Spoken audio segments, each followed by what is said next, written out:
information from 34B coming in, and of course 34A. Page 17. This is an important component of our submission. There was overwhelming evidence of back-tallying of presidential results.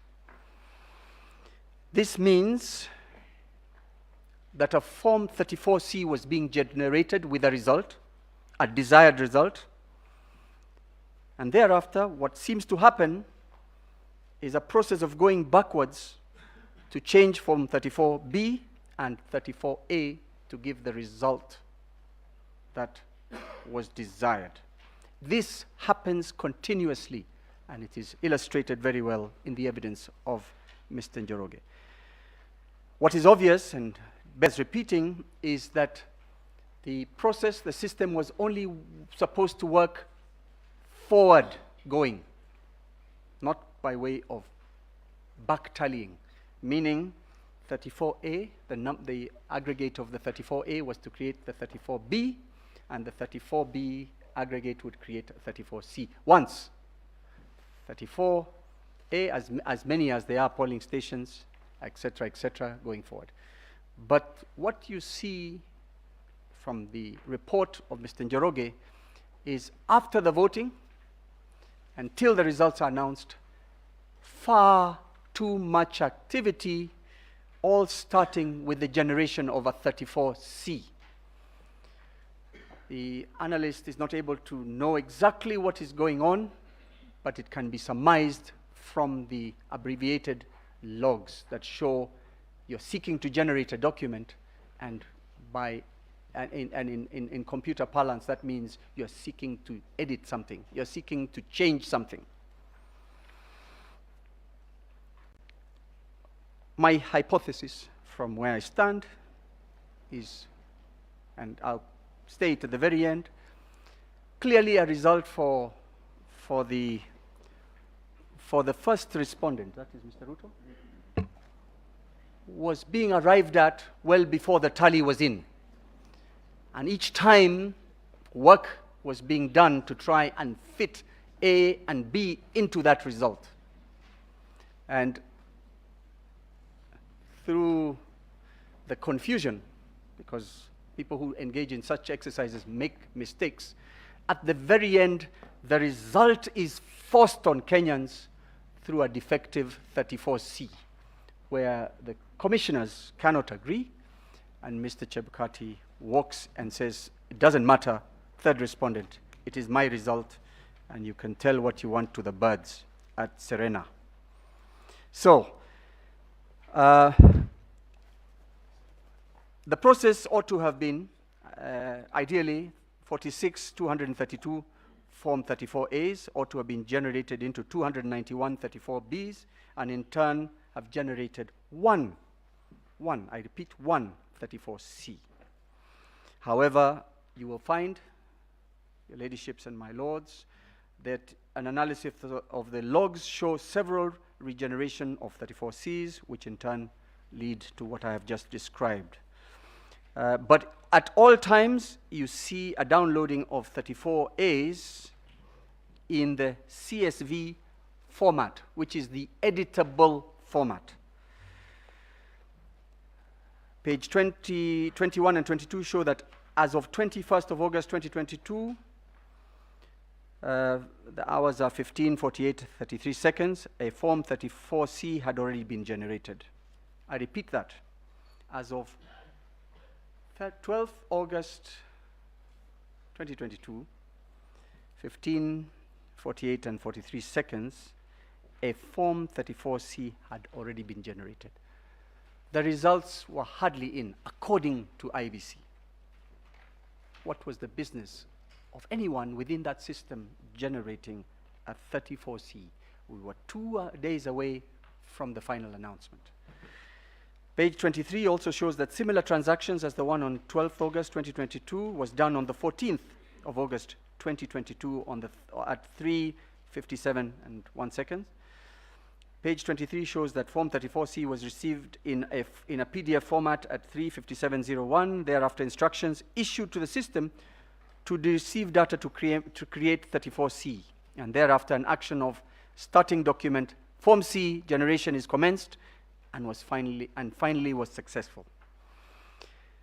Page 25 shows the above action was repeated on the same day at 4:1:33, and it goes on and on. I don't wish to take up too much time.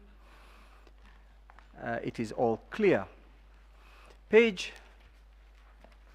65 shows on the 14th of August 2022 at 15:34:12 there is an ambiguous and intentional modification overriding the whole process to finally generate Form C document. Data from Form 34B is then entered only once into the Form C, when there should be several entries to the Form C on different dates. Page 15 shows that there's a presence of illicit data in the presidential tallying system. Illicit means unexpected. There was plenty of Form 35Bs, which should not have been in the same portal. I move on. This you will find is repeated on and on. Page 43, 76, and 77. We see IBC personnel who were not gazetted for the purposes of the restricted and accountable access to the system were granted access to the system.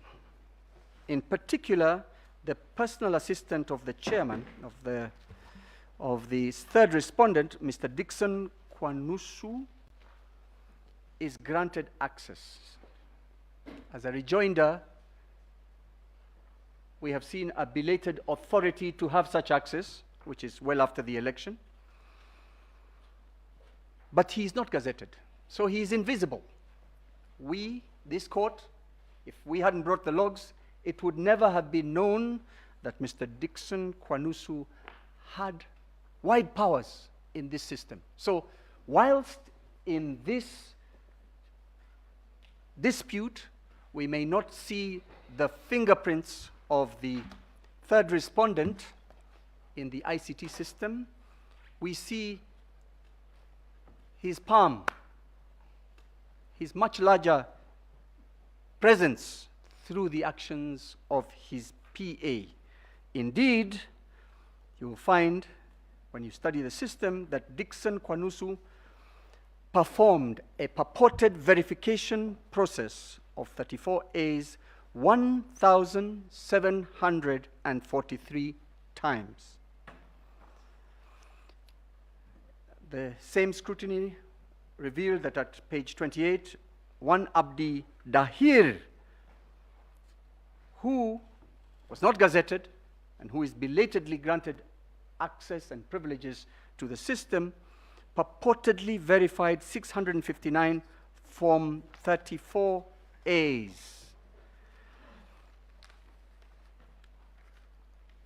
Yeah.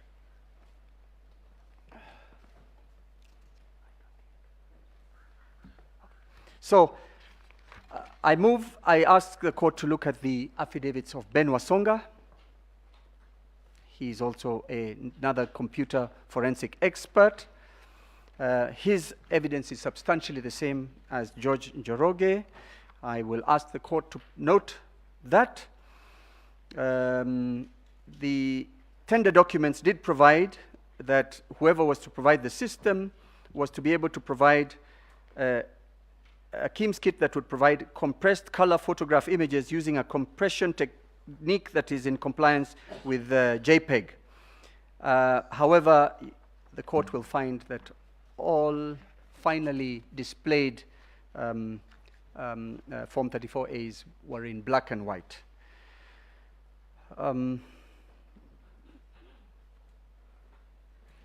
I will shortly mention that it becomes evident that there is interception of data. It's called a man-in-the-middle or machine-in-the-middle attack, and it gives probability and great, it supports fully the evidence of George Njoroge and John Githongo that in fact the system had unauthorized persons. I would go quickly to the evidence of quickly to the evidence of, again, Benson, who in his affidavit shows that there was not only one foreigner involved, there was several of them, and the ones I had mentioned earlier, and throughout the process of counting, several of them were involved as super administrators. Super administrators is the power to even create and join servers to the system, change, alter documents, delete documents. This is at page 2 of paragraph 9 of the affidavit sworn on 28th August 2022, where the super administrator, in this case, the one JCA Margo, who occasionally uses a different name, is able to create user accounts, install applications, change user roles, assign resources, read documents, write documents, modify or edit documents, and delete documents. I honorably suggest that it shows that this election was controlled from everywhere except IEBC. And I have read the affidavit of Mr. Chebukati. He suggests that the Venezuelans felt harassed after their arrest and left the country, but I respectfully submit that they remained fully connected to the IEBC servers. I have said page 3, paragraph 8 shows the unauthorized users accessing the system, a total of 6 of them being, I found the page, is C. Silva, Josio, Vito, JCA Margo, Ogudino, and J. Lugo. I conclude by saying, what is the response of all these very serious allegations? I say that we get it from the affidavits of the 4 commissioners who have differed with the chairman. They have stated categorically that that whole system was created by was controlled by one person, the third respondent. They were kept in the dark. Mr. Nyangaya, who was in charge of ICT, was also shocked that foreigners were controlling the system and had access during and after the election. And I point out that Mr. Chebukati did not offer this to the court in his replying affidavit, and it only was offered through his subordinates when the evidence was availed. I conclude by submitting that what we have before the court is clearly a corrupted,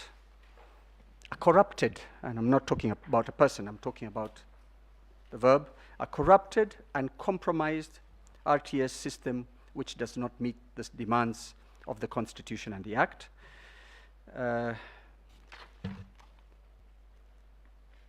And it is only a matter, it is a matter that will be determined after scrutiny whether something can be retrieved from the system, which includes, and we focus on the results that were first uploaded onto the KIMS kits. Perhaps that's where we will find some truth. But whatever got to Bomas of Kenya was totally corrupted, I submit, by corrupt IBC officials. I lastly point out that you will find in the affidavit of Mr. Benson Wasonga, Smartmatic, by some strange coincidence, is reportedly mired in several controversies in the management of elections technology around the world, including Venezuela and the Philippines. So perhaps that makes them unqualified to most of us, but makes them eminently qualified for the fraudulent objectives of the first and second respondents. Thank you.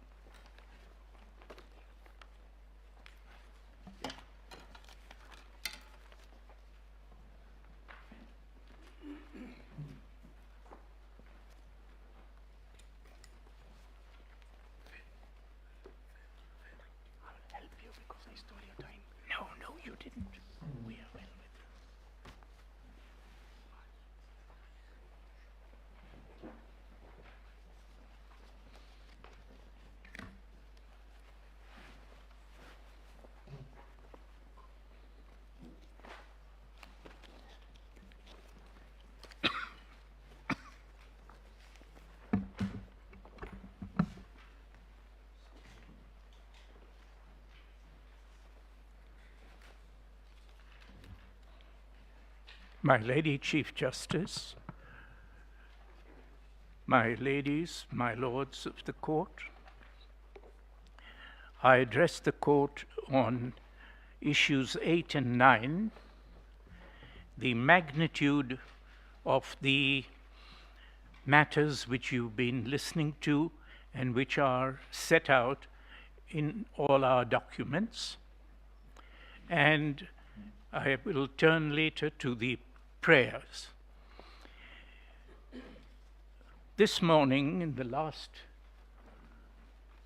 2, 3 of the submissions from my colleagues, the question of what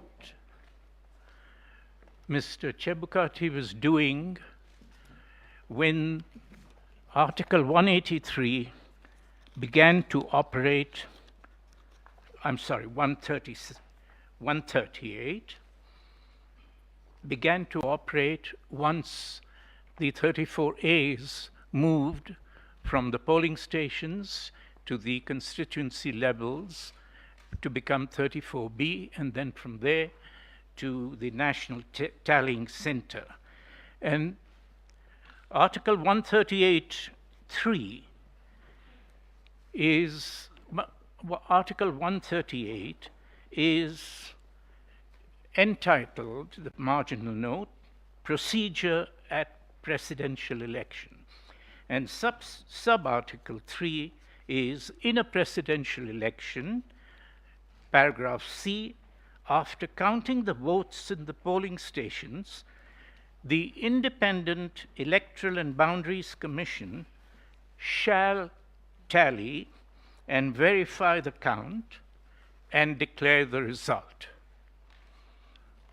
138, 3C. And so there are 3 steps to be taken after leaving the polling stations. They shall be tallied and verified and the result declared. And the party that is tasked with the duty of doing these 3 things is, under the Constitution, the Independent Electoral and Boundaries Commission. But as you have heard, as you have read all the documents, we saw only Mr. Chebukati doing these duties and not doing these duties as part of the commission, but by himself, together with his clerks, together with his team members, to which I will come in a moment, but not in their capacity as having any decision-making powers over the steps he was taking as the person doing tallying and verifying. Why was there not the Independent Electoral and Boundaries Commission not taking these steps by itself or through itself? And the answer to that is given by Mr. Chebukati himself, and it is in his replying affidavit,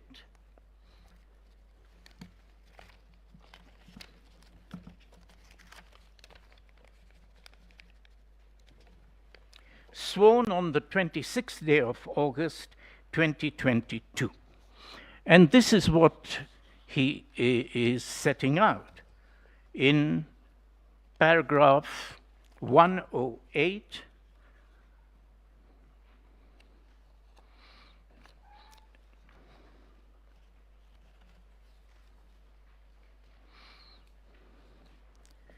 Sorry, 103. Thank you.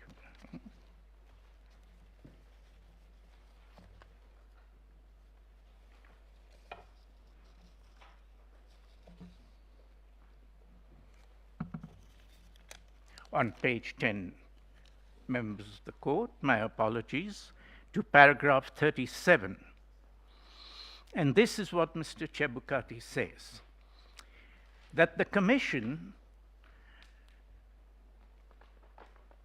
from Gazette Notice number 9540, number 155, dated 8th of August 2022, a day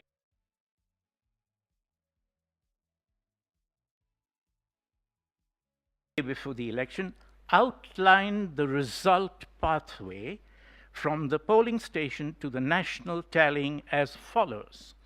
And then he quotes the Gazette Notice, subtitle, "The Presidential Returning Officer," into brackets, Commission Chair, Form 34As and 34B. Article 138 is reading that the form should be received by the IBC.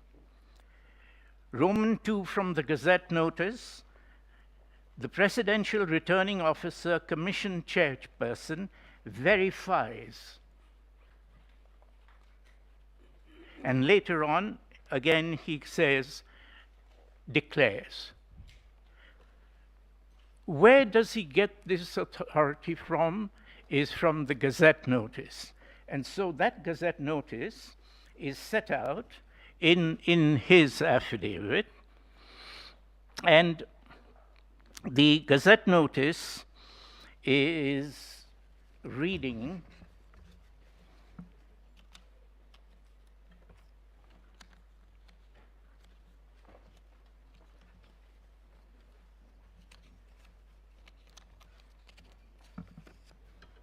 on page 36. This Gazette Notice is in the X made, and it sets out the result paths at the National Tallying Center, which we have seen.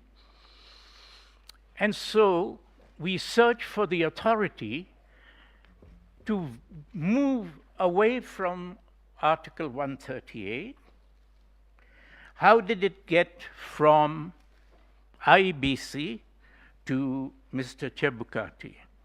In exercise of the powers confirmed by Articles 88, 44 of the Constitution, Section 4 of the IBC Act, Sections 38, 39 of the Elections Act, and Regulations 87(1)(b) of the Elections General Regulations 2012. This shift has come through these General Regulations 2012, which were amended at a different time, and brings a different receiving party. And that receiving party is the returning officer, into brackets, Commission Chairman, and the 87 itself, the regulation, is an amendment and is referred to by Mr. Chebukati. We submit that Regulation 87 and this pathway that he has put down is a repeat of Article 138(3)(c), but with one significant alteration. Instead of the IBC receiving the votes, instead of the IBC verifying the votes and declaring the tally and the verification, he has put his own name, the chairman. Simple submission we have that this is subsidiary legislation. The pathway which he was relying on in the Gazette Notice is void totally.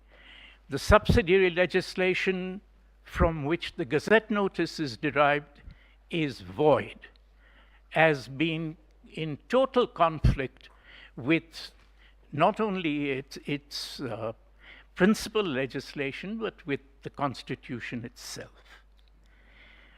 This is what takes the tallying and verification process away from the IBC and took it into what was happening from the 9th of August right up to the 15th of August.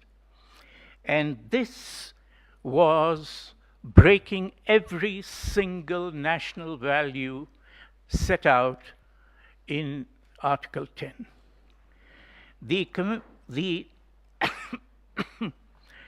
And because this too was a checkpoint, it is widely believed, and the chairman is the first to fan this, that there is only one key checkpoint in the process of counting, and that is 34A at the polling station, close of polling, a photograph, the Keams skit, and that's the check. We have to understand that there isn't only one check. There is a second key check from the 34As to the 34Bs. There is generated 34C, and 34C is so key that it needs a second check. And who is there to do that checking? No longer the agents at the polling stations. In their place, the Constitution sets the IBC, the 7 commissioners. And the 7 commissioners are checking the movement of the thousands of 34As into 292 or 290 of the 34Bs. And the people watching them are the 7 commissioners who are representing the people of Kenya, overlooking the process. And by shutting them out, as has been set out by numerous of the affidavits and the television itself, that those 6 were kept away from the process of verification, so that the participation of the people of Kenya over the process of establishing the will of the people was closed down. But there is even a more dangerous thing going on here, and it is this.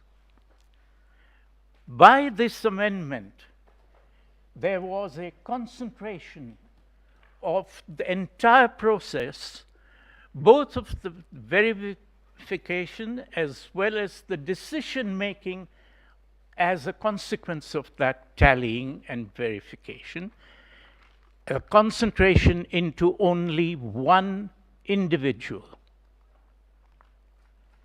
And it gave him the power, that Gazette notice, that subsidiary legislation, in violation of the Constitution itself, to take these decisions, and vested in him an asset, a power to find a result all by himself with no check. And if such a person were an auctioneer, then he had got into his hands, if you want to be a successful auctioneer, you must have something to auction. And this, the supreme prize in our politics, in our national life, in our institutions, had come into the hands of one person. This is a danger so great that it has been the push from the beginning of this election campaign, before the election. Keep your eyes on 34A at the polling station. Anybody who questions anything after that is an agitator, a person who is out to commit violence, is a person seeking this and that and the other. These are all decoys, taking away the key information that one man is doing this, and this petition is the most important petition that we have had. It is from this bench. There are 3 counsel here who filed and were present and argued the first presidential election petition against an incumbent 25 years ago, in 1992, now 30 years ago. And we have had to move step by step, pushing from very crude checking against very crude stuffing of ballot boxes to this day, when our ballot boxes are being stuffed with a highly sophisticated other writing form. And this is not about 2 people. It's not about 1 person. It's not about political ambition. This is what happens when this chairman is left to do what he has carefully managed to do. And it is therefore our first prayer that this court, the Supreme Court, holds and declares that the Gazette notice and the 87 subsidiary legislation of the general regulations is null and void for being contrary to its principal legislation and constitution. This is why there are people going to people's houses at 3 a.m. and 4 a.m. But is it something so unbelievable? No, this method, how is it that every 5 years, under the chairmanship of this particular officer, we have a crisis? Let me show you another step taken by Mr. Chebukati in this election. On the 8th of on the 8th of August, Mr. Chebukati announced that the gubernatorial elections for the next day in Mombasa and in Kakamega were postponed. And he puts it out in a Gazette notice. Once again, we have queried whether that was a decision of the commission or of himself. And we asked the reasons. And he has set out the reasons in that same affidavit at page 25. And at page 25,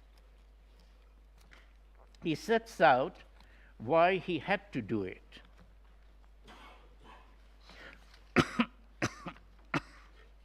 Sorry. And this is what he says.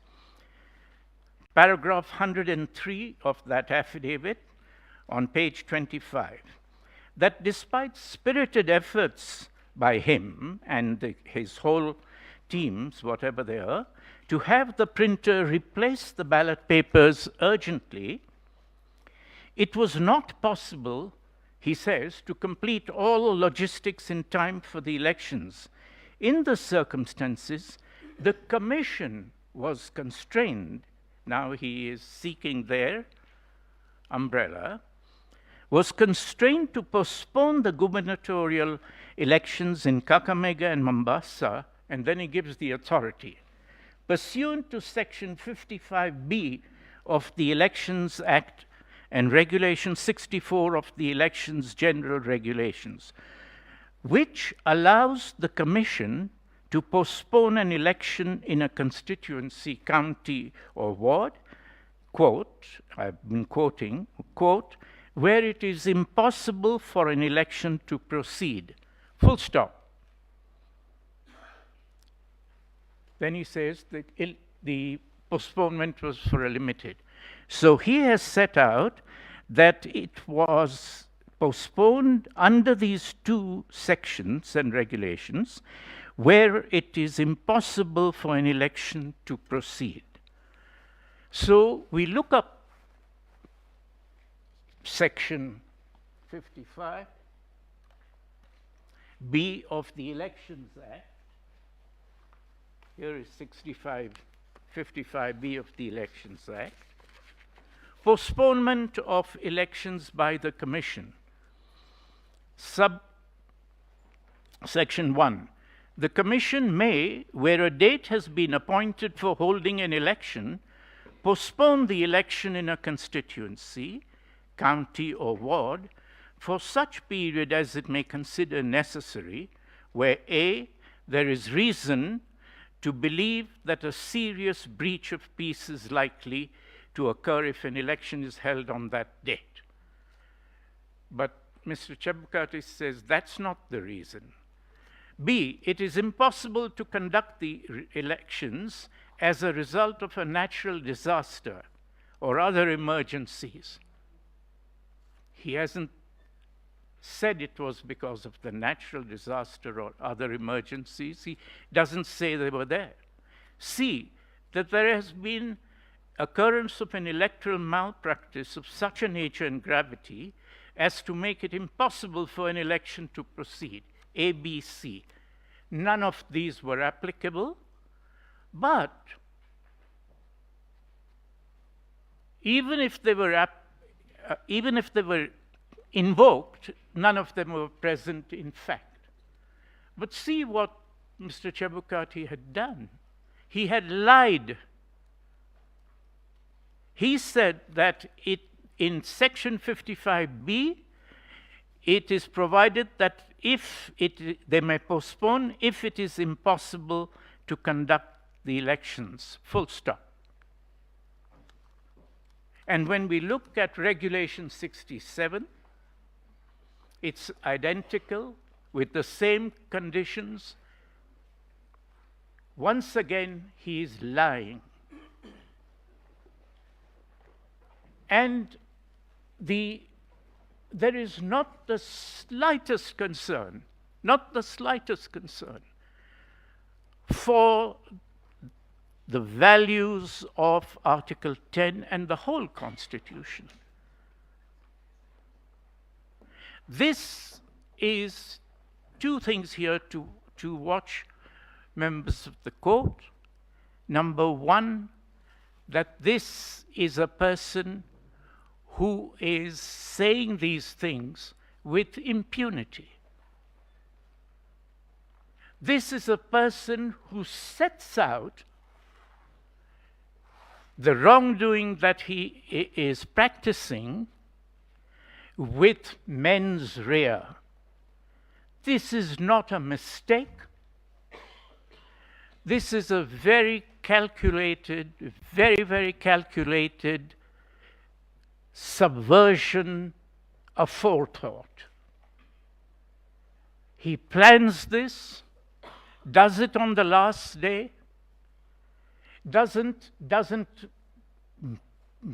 explain what those conditions are which make it impossible, and delays it. And then it does not matter to him that at least 2-3 million people in Mombasa County and Kakamega County have been deprived of their right to vote. That it is important, and reversing, that a presidential election has to be held on the days when the general election is held.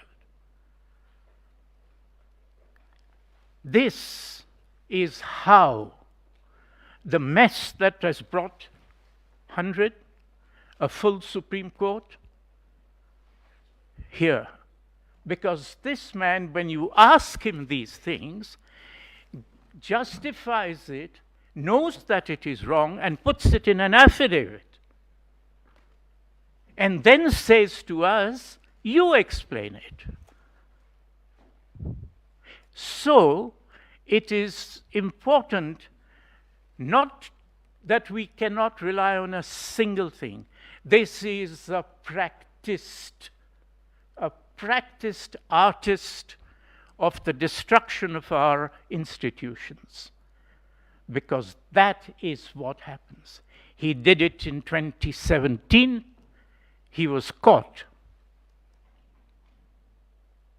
When the court ordered him to disclose more things, he disobeyed the order, never did it, and took the benefit of the continued change of circumstances, a new election, etc.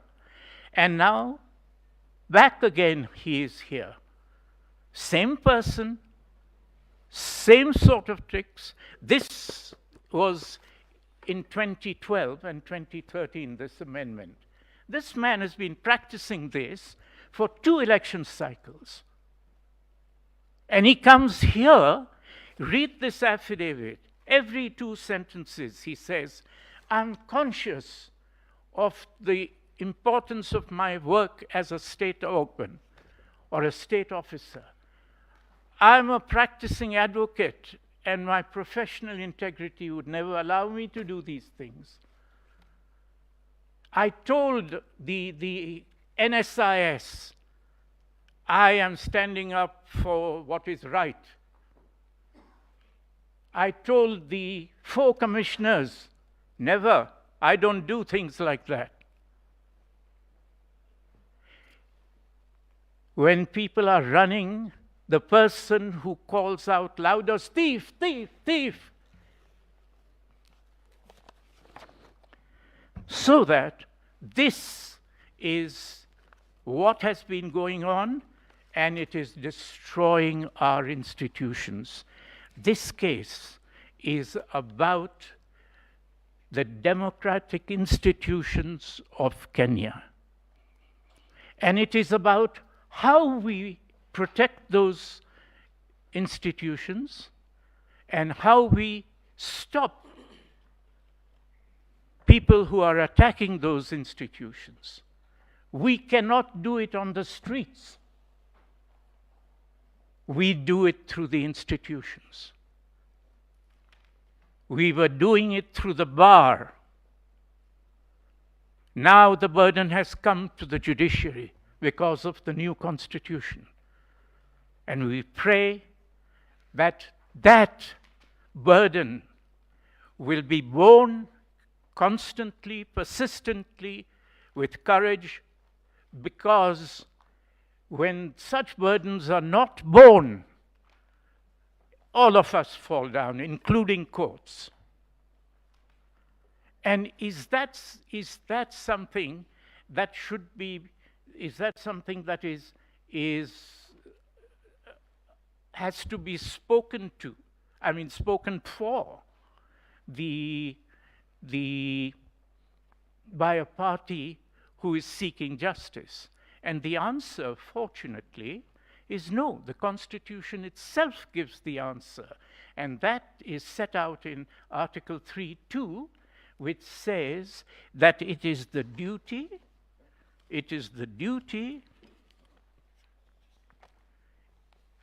every person has an obligation to respect, uphold, and defend this Constitution.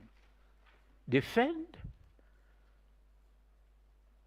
Armies coming from abroad don't care about our constitution. We're not defending this constitution against armed incursion from anywhere. That defense is from enemies within who use this type of thing. It is not unusual. The subsidiary legislation emanates, as we all know, from the institution itself. And a letter goes to the Attorney General saying, I would like to amend this. This is what I want. The Attorney General says, give us a draft. The draft comes, sent to the draftsman, legal draftsman. First draft goes to various ministries, Attorney Generals, other departments, public, to the Interior Ministry, la. So this has been done very calculatedly. Very few of us are going to read this to see it, but no one even saw it in 2017. So we have work ahead of us. And so may I turn then to the second issue that I'm coming on to submit to your ladyships and lordships, and that is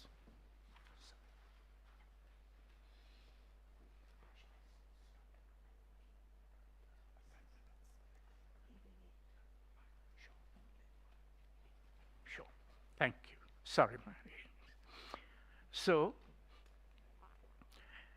the prayers are there. We are asking for prayers in the petition, and we respectfully request that the court looks at them and deliberates on them. But the court also has powers from other places. For example, in the Elections Act itself, under Section 80, subsection 4, the court has power. The court has power to,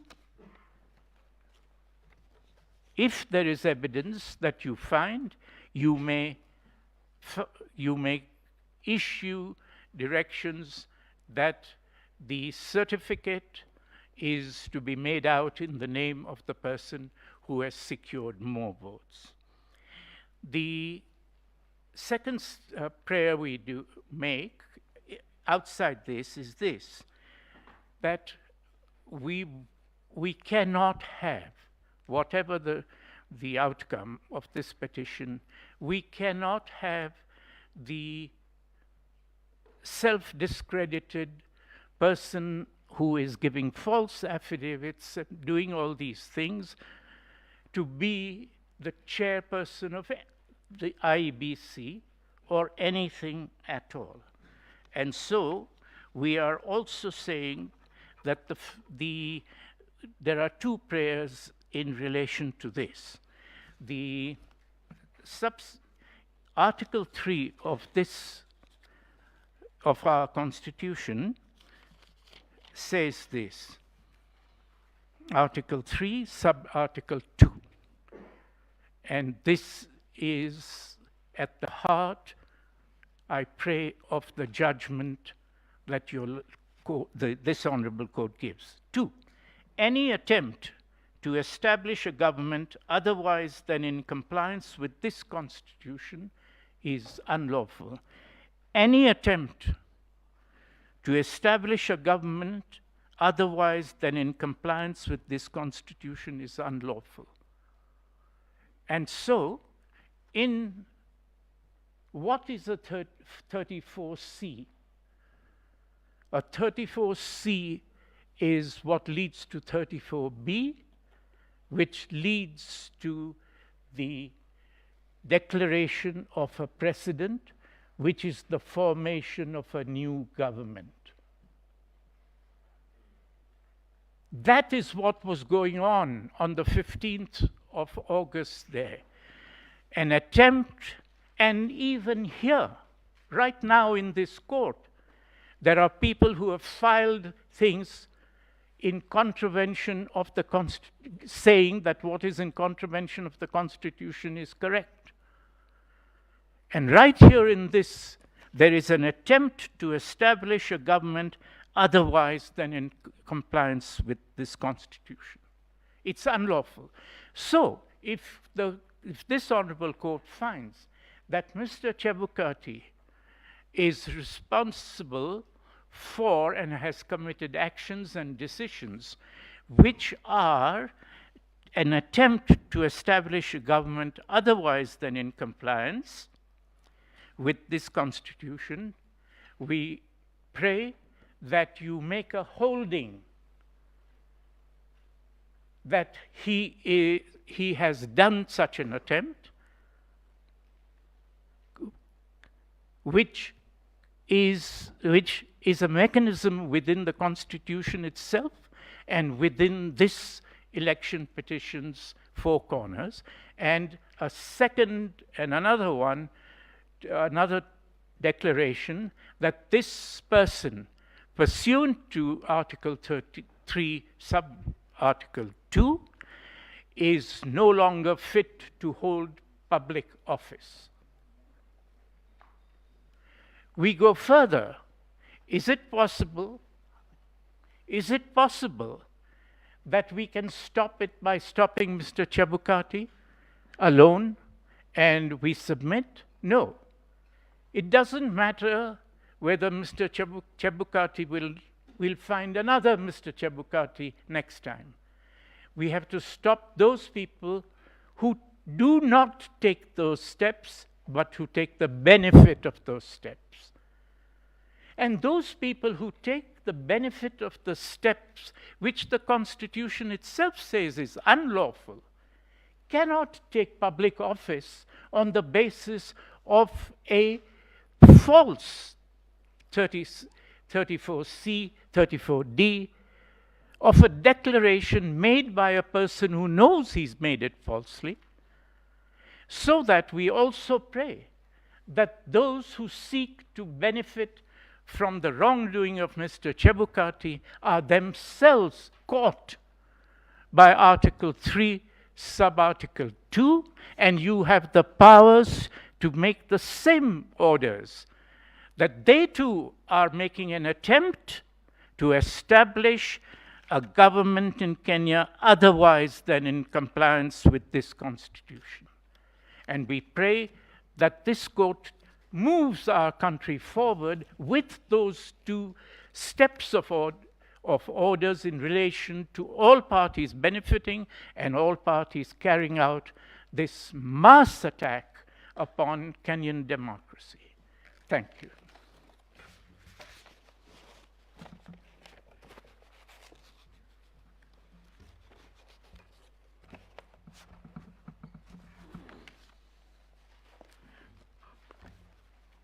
I pray to the court to allow me to say a few things in conclusion. And I'm honored to come after my senior, Mr. Feroz Norji, senior counsel.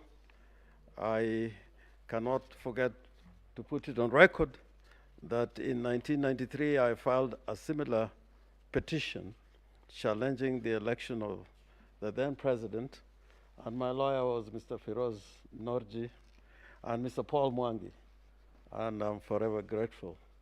And so was Mr. Paul Mwite, senior counsel. Many times I was locked up, he was always available to appear for me, and like many other counsels who are here. I want to urge the court that what has been put on record, and particularly the evidence that has come through the submissions of my learned friend, Mr. Morgor, it's so important in terms of making a decision as to what to do with the elections that were held on the 9th of August this year. And Mr. Morgor has put evidence before you which has not been controverted. For example, there is evidence of interference, if not invasion, of the technology infrastructure of IEBC. And the evidence of Mr. George Njoroge, which was covered by Mr. Morgor. I want the court, with respect, to look at what the IEBC has said in return or in response to those very, very serious allegations through Mr. Martin Wachira Nyaga, again was referred to by Mr. Morgor. He does not deny the disclosure of the 6 logs from the 6 servers. In his affidavit, he actually acknowledges the logs which speak to access to the servers without authorization. And he puts the question the other way around. Instead of this matter going into inquiry by the Electoral Commission, he questions the authority of Mr. Njoroge in accessing, in obtaining those logs. And he says the same things about the logs that have been put forward by Mr. Justice Nyangaya. The authenticity and integrity of those logs have not been rebutted. We are treated to an explanation in the affidavit of Mr. Wachira, in particular about the generation of Form 34C. And those rebuttals do not answer the question as to why there are these unauthorized access to the servers of the IBC and obtaining those particular logs. There is also in the bundle, in the evidence through the affidavit of Mr. Nyangasi, of 2 Form 34Cs, one generated on the day the results of the elections were declared on the 15th of August, and the one that was generated on the 15th of August 2022 is based on the results obtained at the county level. The next day, again, another Form C was generated. All that is in the bundle of Mr. Nyagasi. Another Form 34C. That one was computed on the basis of the results that were obtained from the polling stations. So we got 2 Form 34Cs. There is no explanation given as to why there was those 2 forms. So, Your Lordships, we pray that the orders that we prayed for are justified. But probably in future, there may need to be a thorough inquiry as to what happened. Not just looking at the question of whether Mr. Ruto was validly elected, but looking at the criminality that characterized this entire enterprise. And that is when the Kenyan people will know the truth. But for now, I think the Kenyan people will be happier if this court can make sure that the authority, their sovereign will, is not taken away. I thank you. Thank you very much for keeping time. We will take one more before we break for lunch. Petition number E001 of 2022, John Njoroge Kamau.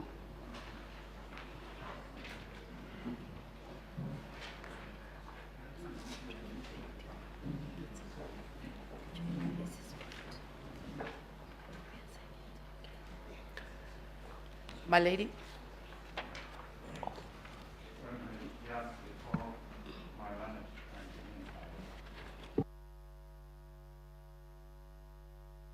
I request for indulgence of the court just to introduce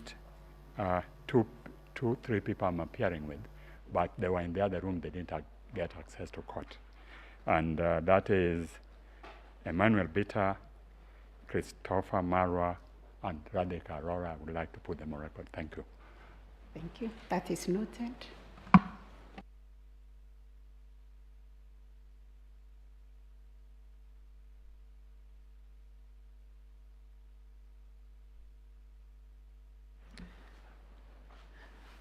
My lady, Madam Chief Justice, my lady, the Deputy Chief Justice, my lords and my lady of the Supreme Court. I don't believe I need to introduce myself again, since I did that right at the beginning, but all I wish to state is I appear for the petitioner, Mr. John, I'm so sorry, Mr. John Njoroge Kamau, who has been called as a surrogate in some of the affidavits, and unfortunately yesterday was called a proxy. My ladies and my lords, Article 1.1 of the Constitution relates to the sovereignty of the people.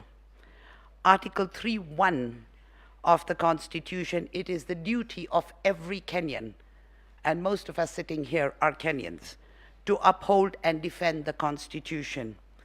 Hence, it is very sad to see that when Wanjiko, or in this case, John Njoroge Kamau, comes to court, he or she is immediately vilified and stigmatized.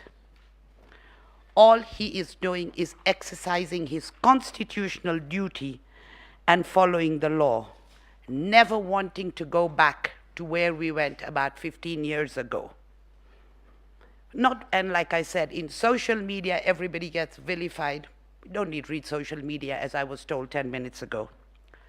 Notwithstanding the same, John Njoroge Kamau, on the 9th of August 2022, in exercise of his constitutional right to vote under Article 38 of the Constitution, went to his polling station to vote for his preferred presidential candidate, and then went home to await the result. It was a long wait for 6 days, but that is not his gripe at all. He is not complaining about the 6 days. As far as he was concerned, he had this legitimate expectation there was going to be a free, fair, credible, accurate, transparent, and verifiable election pursuant to Article 86 of the Constitution. But my poor client, lo and behold, to his shock and horror, at about 4 p.m. on the 15th, a public statement was made by Juliana Cherera, Irene Masit, Justice Nyangaya, and Francis Wanderi, and I will call them as the 4 commissioners because I won't continue to repeat their names. And in that statement, before the declaration of who he wanted to know was his president, before that declaration, they came out and stated that this election was opaque. Subsequently, at about 6:05, the chairperson of the IEBC declared a result to say who the president-elect of the country was, and this was duly gazetted. To confound it all, on the 16th of August, people started calling, and the 4 commissioners started calling this the Chebukati's results. On the 17th of August, 2022, a statement was issued by the chairperson of the IEBC, and I'm not going to get personal here, I will call him by his title that he's got at the moment, stating the reasons why the 4 commissioners, and the drama continues. My ladies and my lord, this is a voter who is watching all this unfold in public. His simple question is, did my vote matter? Or was it Chebukati's result, or was it an opaque result? What happened? And that's why that's who I am representing. And I'm very curious for myself. Where did my vote go? Did it go anywhere? Or was it not there? My lords and my ladies and my lords, in order to meet the constitutional threshold of being a credible, transparent, verifiable, accurate process, the electoral process must be conducted in strict compliance of the law. We have filed on behalf of the petitioner very extensive submissions. These were filed on the 26th of August 2022. I am caught in a position where I could sit here and reread everything that's been said or everything that has been reiterated by my learned seniors who are, for once in my life I can say who are much older than me, because normally I'm one of the oldest people in a room, who are much older than me. So I don't wish to repeat everything that they have said, because that we don't have the luxury of time. I will just keep it very, very short, because I am sure your ladyships and your lordships will read the 23-page submissions that we have done. 1. Under Article 138.3c of the Constitution, it specifically states that after counting the votes at a polling station, IEBC shall, it is not say, may, shall tally and verify the count. That's what our framers said. Article 138.310 now starts distinguishing. It says the chairperson of the IEBC. As yesterday was said by Madam Chief Justice, the framers of the Constitution decided to give you 14 days. It's not easy to complete this election petition. It's got to be done within 14 days.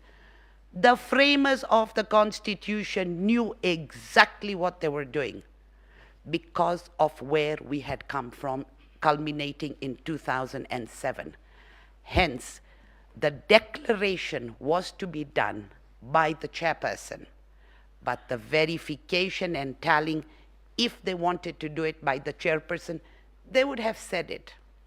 Secondly, if, as is being stated by the chairperson of the IEBC, as he's put in his statement that was issued on the 17th of August, it is me.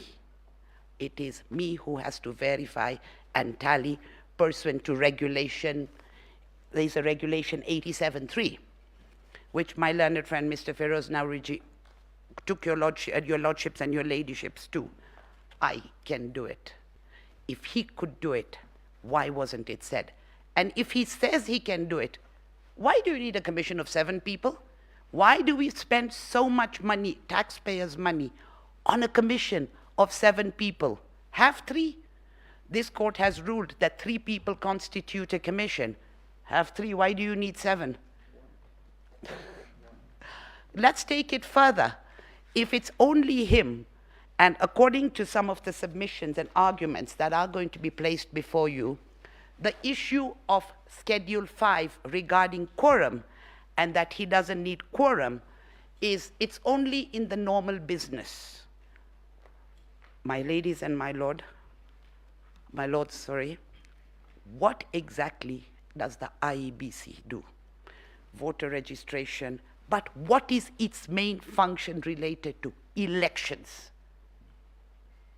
It is all about elections. That's what they do. I don't believe there's been much boundary delineation, but I will stand to be corrected on that by my learned friends on this side. They may know a little more than that. And so, if it is only the chairperson whose argument is, there is 34A, so there is an announcing declaration there, then there is the polling center, and then it comes to him at the tallying center, and he does it. I still go back to 30 billion shillings on an election, and this is what we've got. It's a very sad state of affairs we are in. One man, let's have a commission of 3, going by what he says. taking it now to the regulations that he relied upon on the 17th, with your lordship's permission, I would state those regulations, unfortunately, when your ladyships and your lordships decided, as my young associates say it in my office, I don't know how they do it, but they say it, Raila and another versus the IEBC of 2017, they claim that according to terminology they use, it's called Raila 2, and then the subsidiary one, the second one that came, when it came for clarification, they call it Raila 2.5. So I don't know why they do that, but that's what the young lawyers do, so I'm going to use their terminology. When Maina Kiai was decided, and this particular, Maina Kiai was decided, I believe it was in, I'd written the date down, but Maina Kiai was decided in June 2017. Subsequently, the chairperson of the IEBC came to your lordships and your ladyships asking for a clarification as to exactly how Maina Kiai was interfering with your decisions in Raila 2. It was so clear on what this court said. And the saddest part is, Regulation 87 that he is relying upon was not brought to your attention, and from 2017 to 2022, all IEBC does is hold elections but doesn't look at its regulations. And are these regulations, are these going to be the mundane matters that the Commission has to decide? Because we've been told, besides verifying and telling, the Commission does everything, and those are in their submissions. My lords and my ladies, if you look at my written submissions, and I'm going to take you through them very quickly as to, if you look at, and this is, the page numbers are verified, the case numbers, we've put in a bundle of documents. What that statement of the 17th of August said, if you could look at page 8 of my written submissions, at paragraph 19, from about line 18. And this is a quote from the Maina Kiai case. It is, in our view, fallacious and flies in the face of clear principles and values of the Constitution to claim that the chairperson of the appellant can alone, at the tallying center or wherever, purport to confirm, vary, or verify the results alone.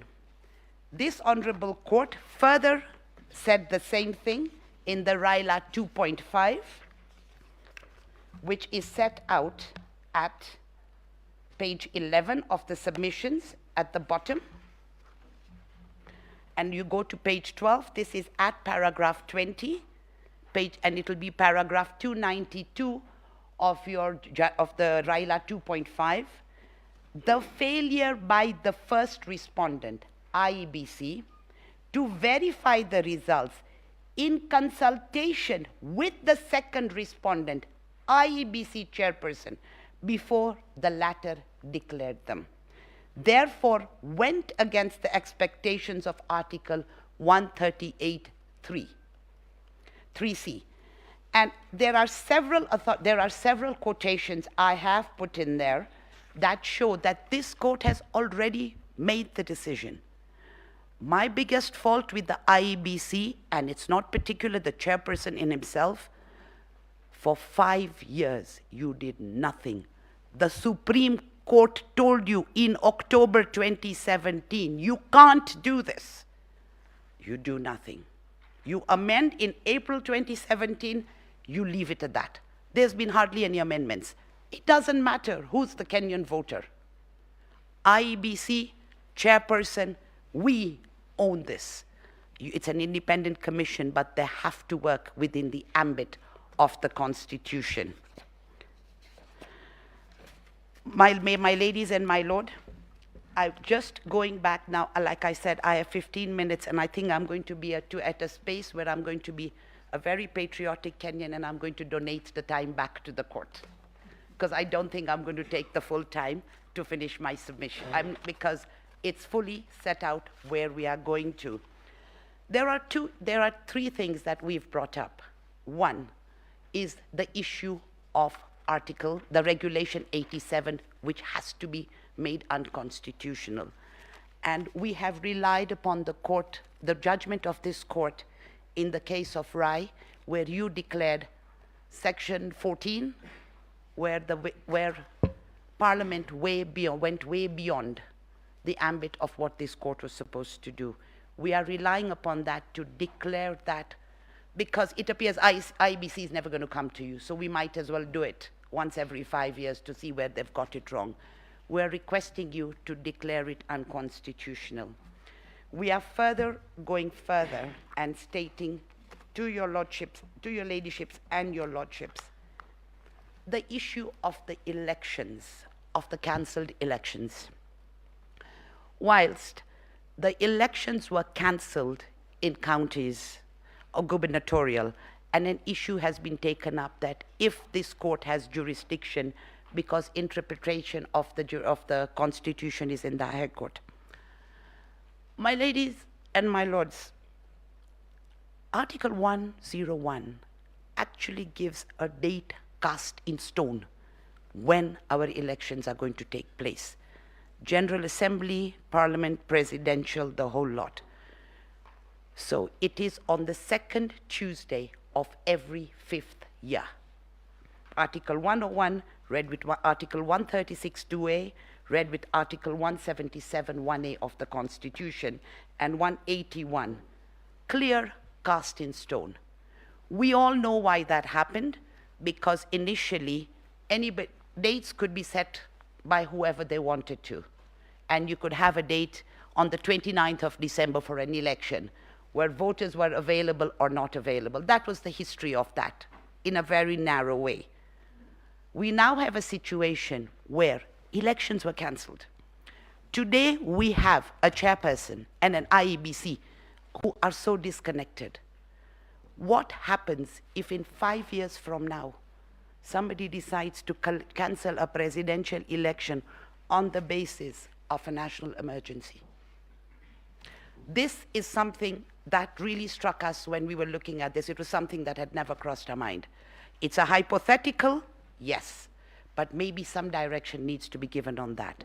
Secondly, the suppression of voter turnout and voters being disenfranchised. We've been told this entire election is mathematical. Take a calculator and you'll get a result. That's what I've been told. If it's as simple as taking a calculator, the national tally that was stated by the chairperson was 65.4% or thereabouts. In Mombasa, where there was no gubernatorial election, and that you can work out from simple mathematics as to the number of people who showed up vis-a-vis the number of people, the voter turnout was 44%. In Kakamega, with a national tally of 65.4%, the total number of voter turnout was 57%. Simple mathematics, even saying that the figures we have are correct. And that is where we've come from, because there was a submission that we've not shown anything. Those two counties were way below the national tally. Whose strongholds they were is not my problem. All we are saying is that there was suppression and therefore voters were disenfranchised. You're canceling an election at 8 o'clock at night on the 8th for voters the following day. You can imagine the confusion. And what was the reason for the confusion? A mix-up in ballots. This is all in our petition. I am just speaking to your lordships because if you read the petition, all the annexures are there. Oh, sorry, oops, we made a mistake in the ballot papers. There was a mix-up. Yet, there was supposed to be gazettement. A replying affidavit by the CEO, and it was supposed to be done by the 1st of July, a replying affidavit put in this petition by the CEO. Oh, we gave it to the national printers, the government printers, but they didn't print it, and so it should be deemed as done. There are news articles saying 128 ballots came to this country with ballot papers on the 7th of July, 6 days after this gazettement, or 7 days. And it is quite clear that there was an issue with the gazettement. It was backdated. But 128 ballots were already there.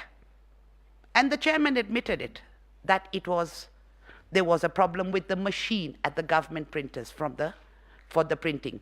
Even if you assume that it was printed on time, it was sent on the 1st of July. The earliest it could have been done was on the 2nd of July, because they haven't given us a time. We are voters. We are just watching this. We're watching this drama unfold. That being the case, and on the 7th, 128 ballots came. That's a lot of ballots and a lot of ballot papers. Nobody checked, like I keep on saying, 30 billion shillings later, we can't get an election right because there's a mix-up in the ballot. And therefore, my ladies and my lords, what is happening here is not a way to have an election at any level. We don't know what is going on as voters. People who are listening to this are getting even more confused as to what is happening out there. Was this accurate? Was this verifiable? It's our humble submission. The commissioners who came out, the disconnect between the commissioners shows that there is a problem. Mr. Chebukati says it is verifiable and accurate. The voter, what does Mr. John Njoroge know? The commissioners are saying it was opaque. Where does the voter go? Has everybody forgotten the voter in all of this? The political parties are saying, I won, I won. We want to know what happened to our vote. And where we are today, we actually cannot say that where this vote went and what happened. And in view of that, it's my humble submission that one, the petition be allowed as prayed. And there is a prayer we've requested for, that there should be a nullification of this election, because the sovereign will of the people has not been, well, like I said, what we see. Whilst this court says an election is a process, for me, and even as a lawyer, and for Wanjiko and for John Njoroge, an election is an event. You're going to the ballot, you're going to cast your vote, and you're hoping that your vote counts. We shouldn't be in a position where we hope that our votes count. We should be in a position where we know our votes count. And whilst there is a prayer which your lordships and ladyships might tell me off about, we have requested that the chairperson be prohibited from conducting any further elections in view of his behavior and or holding any public office in Kenya in breach of Chapter 6 of the Constitution of Kenya. The reason why we've said that is, unfortunately, whilst we created independent offices, we forgot about Chapter 6. And I think this court needs to show the way, even if it's to the lower courts or subordinate courts, show them the way that it's Chapter 6 that is going to be a question of integrity. In view of that, my ladies and my lord, I have nothing to add except if anybody has any questions, and please, can there not be hard questions? Thank you very much, Council. You have donated to us 7 minutes. Thank you very much. Thank you. For your generosity.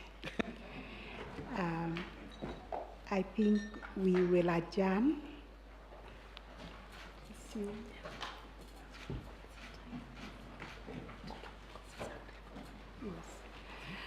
Was there something about the visitors? Yeah, 2 o'clock. 2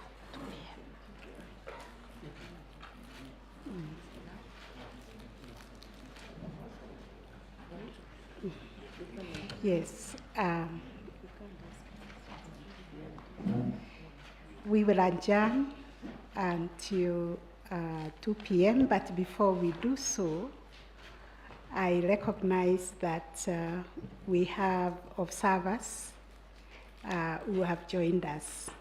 Yesterday, during the pre-trial, we formally recognized the observers, but I think they were not present. So on behalf of the Supreme Court, my sister and brother judges and the entire court, We wish to welcome all the observers, especially the delegation from the Commonwealth that is led by our retired Chief Justice from Tanzania, the Honorable Justice Adhman Mohamed Chande, for taking time to come and observe these proceedings. We thank you for taking your time, which is a mark of friendship and also encouragement, and also an indication that we are all pursuing similar objectives of ensuring there is promotion and protection of the rule of law and constitutionalism, and also creation of strong, independent institutions that guard and sustain our democracy.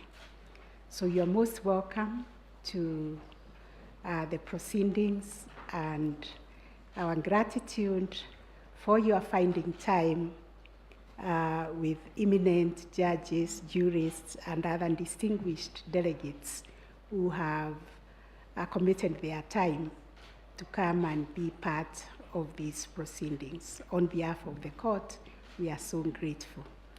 And having said that, I think we will arise and resume at 2 p.m. Thank you.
There's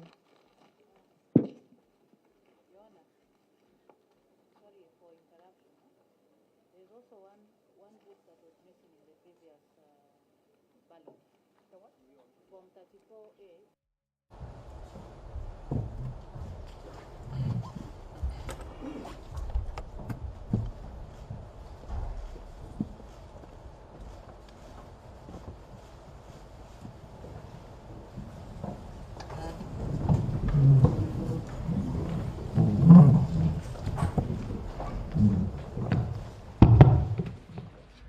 Good morning, ladies and gentlemen. Welcome to the Supreme Court of Kenya for the hearing of Presidential Election Petition number 5 of 2022, as consolidated with petitions number 1, 2, 3, 4, 7, and 8 of 2022, the Honorable Raila Odinga and 7 others versus the Honorable William Ruto and others.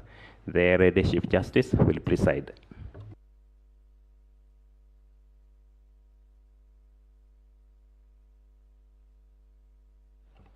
Thank you very much, our court assistant. Good morning, Learned Counsel and the parties, distinguished ladies and gentlemen present this morning. We finalized the pretrial issues this morning, and on behalf of the 7 justices of the Supreme Court, we welcome you to this morning's proceedings. We have a tight schedule. Therefore, without much ado, we will ask the petitioner to start their case. But we will take the appearances. The quorum sheet, I believe, has been found, but we can take the appearances.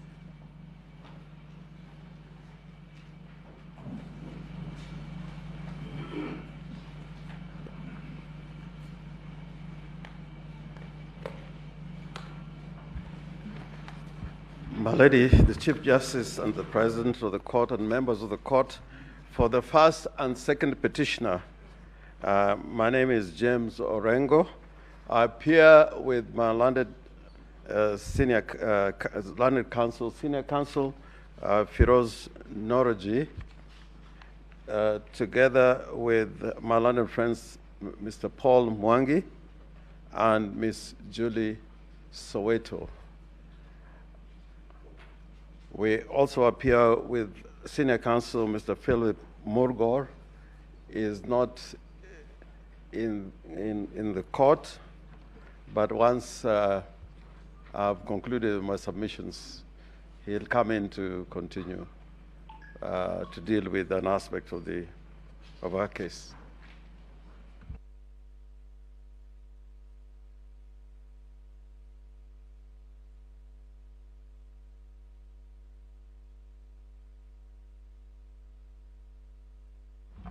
May it please Your Ladyship, Chief Justice, Your Ladyships, my lords, for the first and second respondents, the appearance is as follows.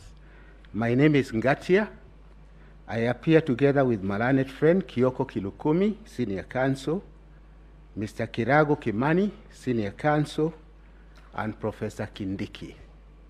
That is the team representing the first and second respondents. Thank you.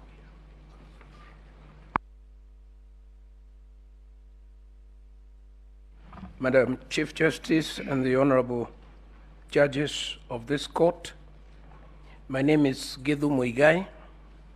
I appear for IEBC and the second Mr. Wafula Chebukati. Jointly, I lead that team. The team for IEBC is Eric Gumbo, George Murugu, Dr. Willie Mutumbwa, Mr. Wekesa Simiu, Mr. Wambua Kilonzo, Mr. Moni Mukele, Mr. Mwangi Kibicho, Mr. Peter Wanyama, Miss Maggie Ngetich, Mr. Emmanuel Wetangula, and Ms. Mase Mwinzi.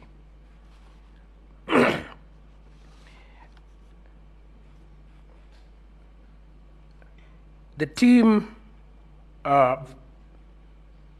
for Mr. Wafula Chebukati is Abdikadir Mohammed, Senior Counsel, Kamau Karori, Senior Counsel, Michael Mushemi, Mr. Tito Tiego, George Gilbert, Collins Bush, Herman Omiti, Nancy Kangede, Moses Kipkogei, Innocent Muganda, and Mahat Jomen.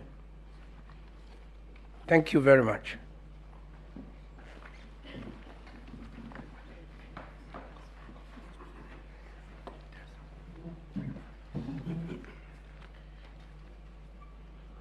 Chief Justice, Deputy Chief Justice, Your Ladyship, my Lords, Justices of the Supreme Court, Paul Muite, in terms of the orders of this Honorable Court yesterday, Issa and I, in addition to the lawyer counsel on record for the 5th respondent, the 6th respondent, 7th respondent, and 8th respondent. In summary, the 4 commissioners, in addition to the respective counsel appearing for them, we've agreed in terms of the orders of this court that Issa and I will act collectively for the 4 commissioners whose views need to be heard. I need to add, for the sake of clarity, that we are not asking for any extra time. We will address this Honorable Court on behalf of those 4 commissioners by sharing time with the individual counsel for each of the commissioners. I thank you.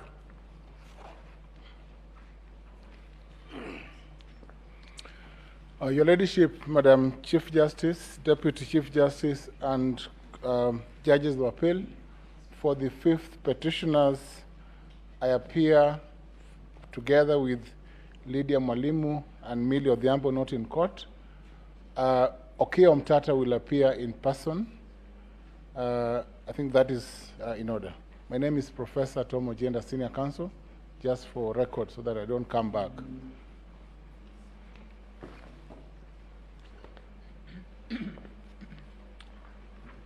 Your Ladyship, the Chief Justice, Your Ladyship, the Deputy Chief Justice, my Lady, my Lords of the Supreme Court, my name is George Oraro, appear for the Attorney General.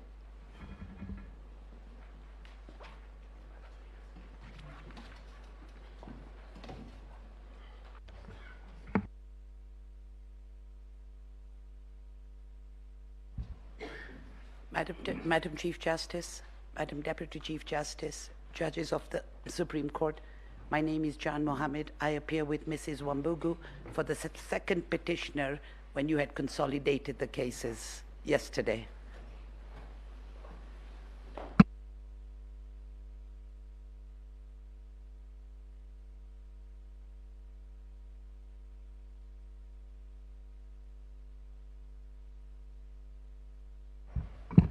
Your Ladyship, the Chief Justice, members of the court, together with Tom Masharia, Njoki Mboshe, Steve Wandeto, John Njomo, and Paul Kiragu, I am Paul Nyamodi for the 3rd petitioner.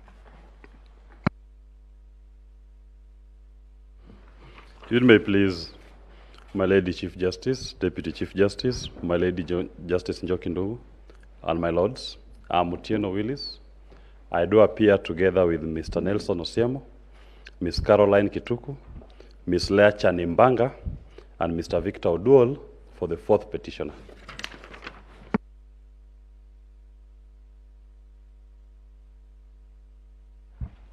May it please you, my Lady the Chief Justice, my Lady the Deputy Chief Justice, and the Justice of the Honorable Court. My name is Degwanjiro, together with Mr. Mituga and Mr. Morara. We appear for the 5th petitioner.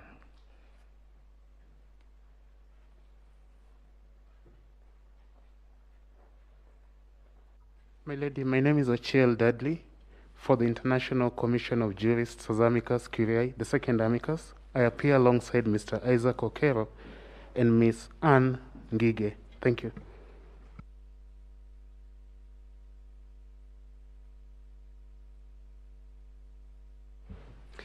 May it please the court, my lady the Chief Justice, the Deputy Chief Justice, and other judges of the Honorable Court. My name is Kibe Mongai, appearing for the 7th petitioner alongside Ms. Wairimo Keru.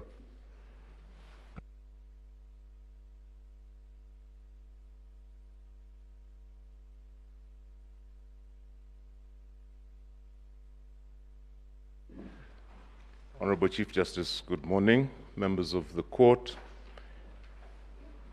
On behalf of the Law Society of Kenya's amicus, my name is Stephen Mwenesi.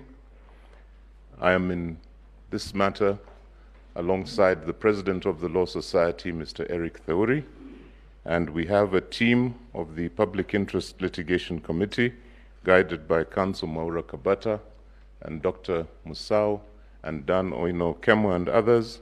I thank you for allowing us to participate.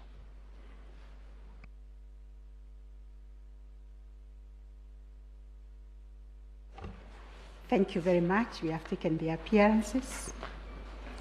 We will straight away go to the petitioner's case.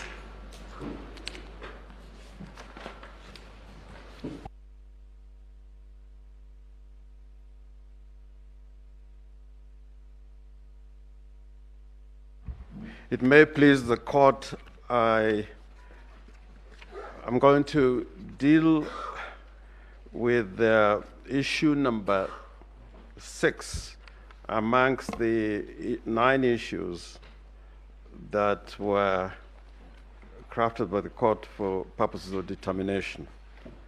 And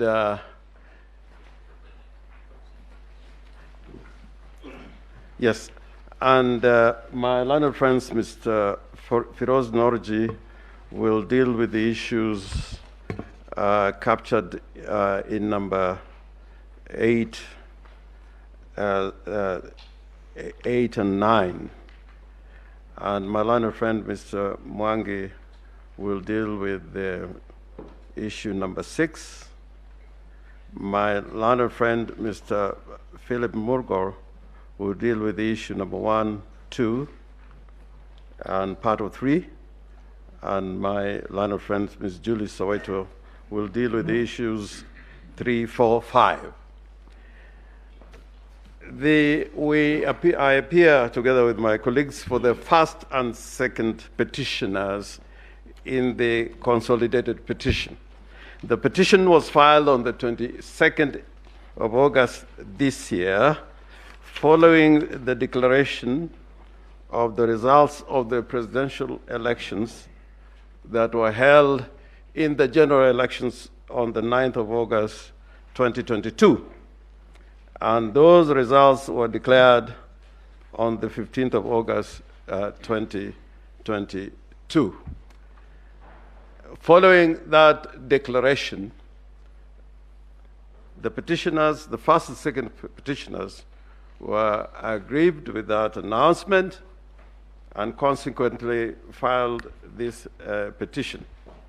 The petition is accompanied with a host of affidavits, and it may please the court, I'll refer to about 5 or 6 affidavits in my address.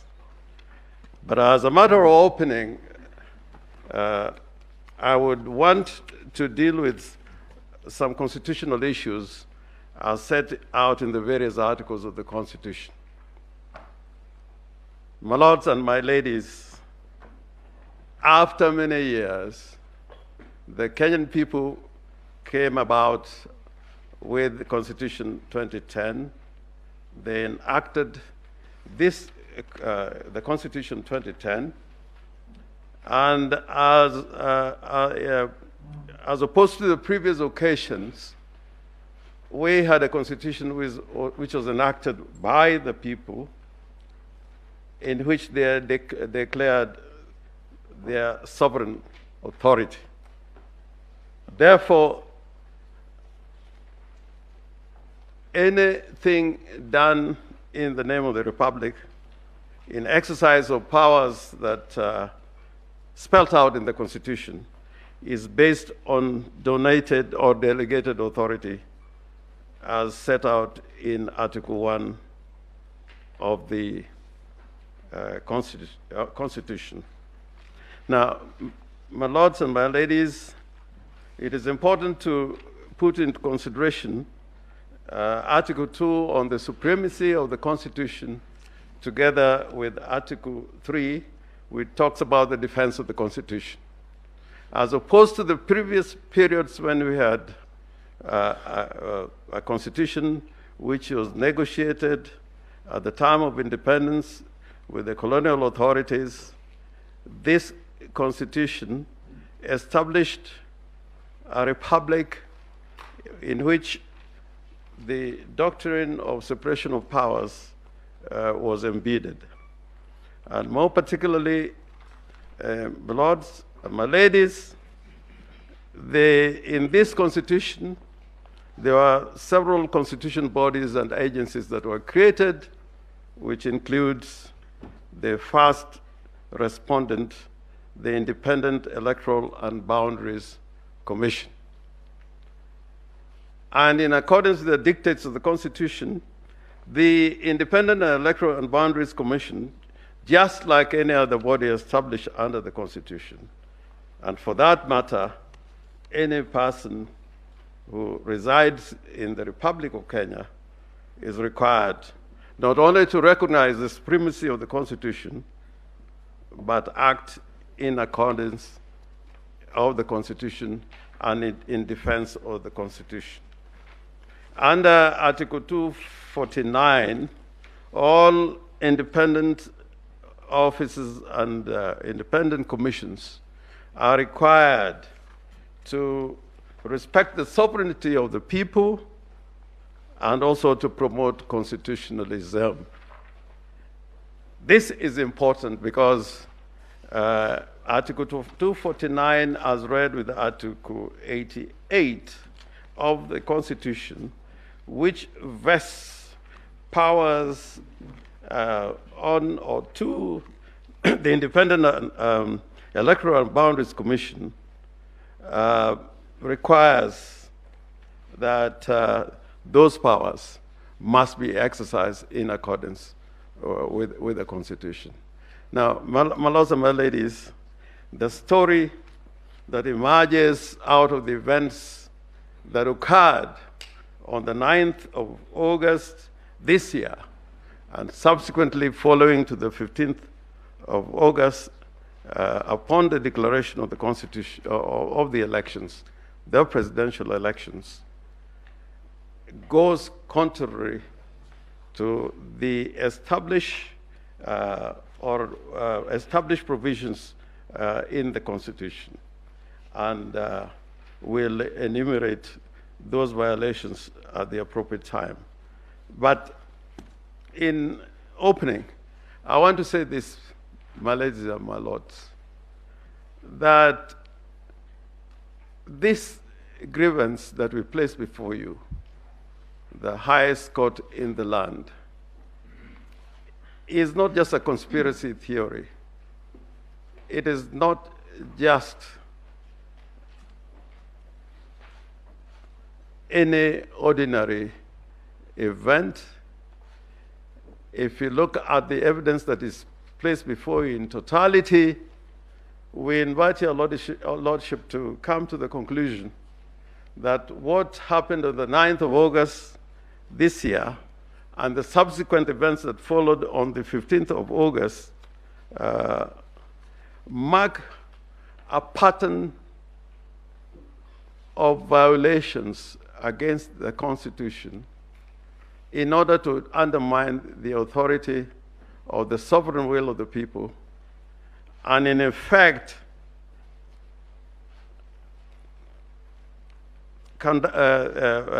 preside, that is the commission, preside over an election that in effect did not represent the will of the people of Kenya. Now, in saying this, my ladies and my lords, you will be taken through a host of evidence borne out in the affidavits that show clearly that the Electoral Commission, just like they did in 2017, did not preside over an election that was in accord with the requirements of the Constitution as laid out in Article 81 of the Constitution. Article 81 of the Constitution requires that an election held in the Republic of Kenya should abide by the general principles set out in that article, and more particularly, Article 81 Article 81E, that the elections must be free and fair, and Roman 4, the elections must be transparent, and Roman 5 of that article, that the election should be administered in an impartial, neutral, efficient, accurate, and accountable manner. My lords and my ladies, I want to emphasize the words accurate and accountable manner. And those provisions in Article 81 read together with Article 86, which requires that at every election, the Independent Electoral Commission shall ensure that whatever voting method that is used, the system is simple, accurate, again, the word accurate, verifiable, secure, accountable, and transparent. And more importantly, that the votes cast are counted, tabulated, and the results announced promptly, and that is at the polling stations. My lords, you would notice that as we appear before you today, we have something that has never happened in this country, that you have a commission that is divided right in the middle. That speaks to a dysfunctional constitutional body that is not capable, leave alone the transgressions that we are going to talk about. But we are talking about an electoral commission that is dysfunctional and cannot be able to preside over an election that would give it the stamp of legality and legitimacy as spelled out in the Constitution. And I think that is a matter that this court should not disregard. And we'll come to that a little later in our address. Indeed, the Tower of Babel has been brought down by the appearance of two factions within the Commission before your lordships and my ladies. And this, in event, has created a situation where no Kenyan can believe that the pronouncement of the first, of the ninth, I think the second respondent, Mr. William Samoei Ruto, as president-elect, came out of circumstances as envisioned in the Constitution of the Republic of Kenya. And your lordships, we would invite you, and my learned friends are going to address you on this point as to what really happened within the Commission. Now, coming to the subject matter that I'm going to address you on in the question of the issue number 7, that states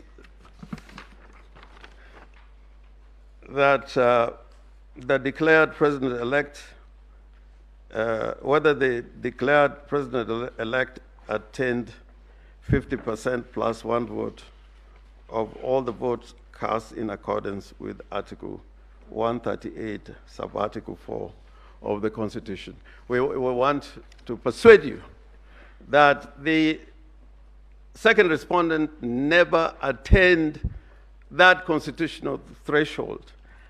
And going back to the Constitution on that particular article, Article 138, sub-Article 4, it was made part of the Constitution by the framers of the Constitution to give legitimacy to anybody elected as president, to the effect that he had widespread support of the Kenyan people, and that is evidenced by the requirement that the president-elect must have at least 25% of the votes cast in each of the more than half of the counties. We are not dealing with that point. We're dealing with Article 4A, that it is a requirement, mandatory requirement, that the person elected as president must receive more than half of all the votes cast in the election.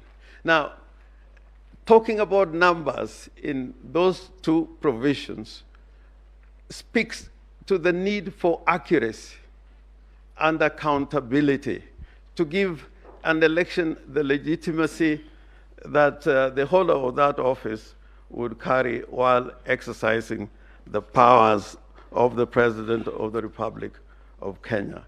And it's not an idle matter, because we went through an experience before the enactment and proclamation of this Constitution, that a person would be elected by way of a simple majority, and in circumstances in which you would find that the person elected as president did not garner more than half the votes which are cast in a presidential election. So this is an important matter. And the difficulty about this particular article is that it requires, at the end of an election before the declaration, that the Commission carries out some mathematics, some mathematical calculation and computation based on proper returns of the votes that were cast in the polling stations and transmitted, as it were, the results thereof to the National Tallying Center and verified accordingly in terms of the Article 38 and the Elections Act. Now, my lords and my ladies, my starting point would be the fact that in this election, it was declared that, and that is found in paragraph 7 of our petition, that the second respondent in the declared result garnered 7,176,141 votes, which according to the Electoral Commission represented 50.49% of the votes cast in the election. Now,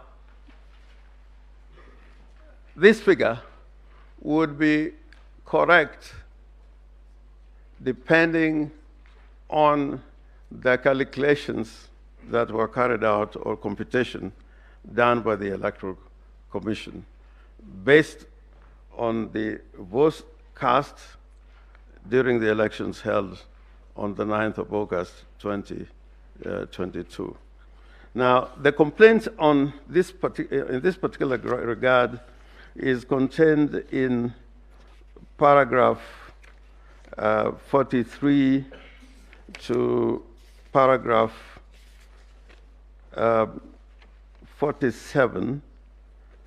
48 of the petition. And for purpose of clarity, with your permission, my lords and my ladies, I would want to read out those particular paragraphs of the petition so that I can properly put it in context. Paragraph 43 bars that the number of voters who turned out to vote in the general election held on the 9th of August 2022 remains indeterminate. The second respondent has been issuing contradictory figures on the voter turnout.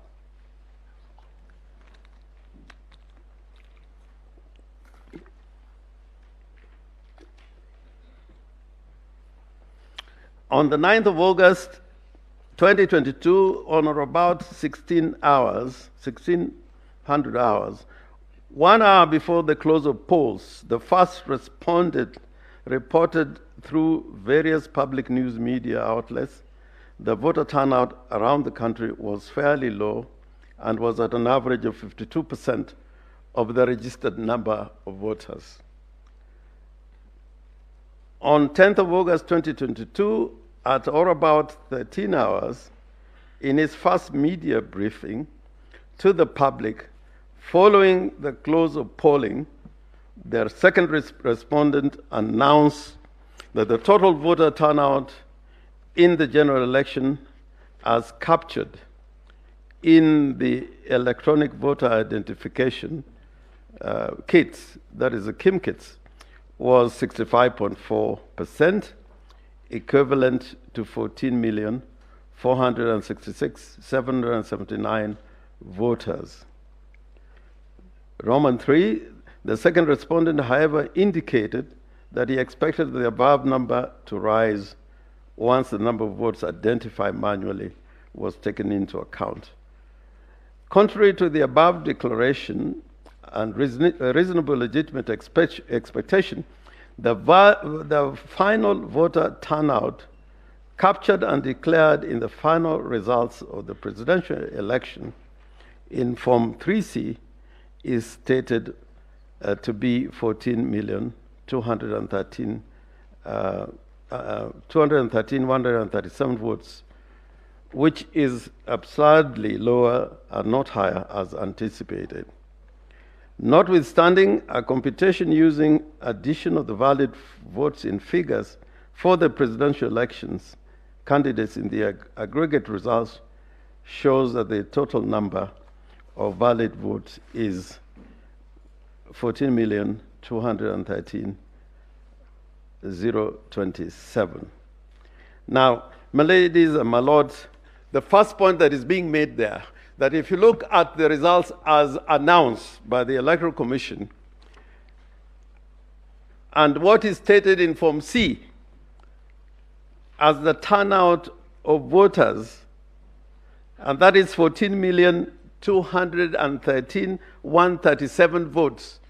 If you compute or add the number of votes cast for each candidate individually, that is the petitioner, the second respondent, and the two other candidates, that the figure that results is not the figure that was stated in Form 34C.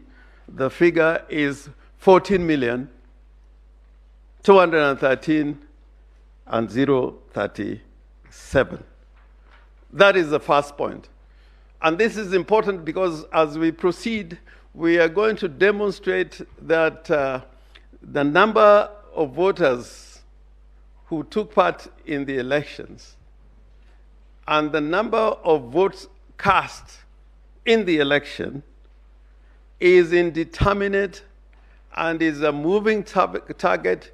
It keeps on shifting. And I invite your lordships and my ladies to look at the results as set out in Form 34C, and I equally invite the court to calculate the number of votes garnered by each of the presidential candidates. The figures do not agree. at all. And therefore, the first point of reference, as it were, is that the computation of the figure 50 plus 1 was based on a wrong computation of the total votes cast, as it were, and as proclaimed by the chairman of the Independent Elections and Boundaries Commission. Now, this may be a mathematical paradox or even a conundrum. The numbers of voters who turn out to vote as declared by the Independent Electoral and Boundaries Commission should be the same as the number of voters that are declared emanating from the Kim's kids, because the source of the number of voters that have cast their votes can be garnered in two ways: by looking at the numbers as recorded in the Kim kits, or at the end of the election exercise by computing the number of votes cast in the election. And my ladies and my lords, you would find that in this election, again, if you take the number of votes, or rather of the voter turnout, which was 65.4%, 65.4%, as against the number of registered voters in Kenya, that, my lords and my ladies, would give you the figure of those who turned out to vote. Because the percentage of the registered voters who are declared as having turned out to vote must be the same as the number of voters actually whose votes are counted as valid votes cast, and of course minus what are characterized as rejected votes. So, my lords, if you look at that particular point, and we're going to go through this one, you will find that the chairman of the Electoral Commission, in his announcement of the final results as borne out in Form 34C, and his announcement of the turnout of voters, which is recorded as at 65.4%, is at variance.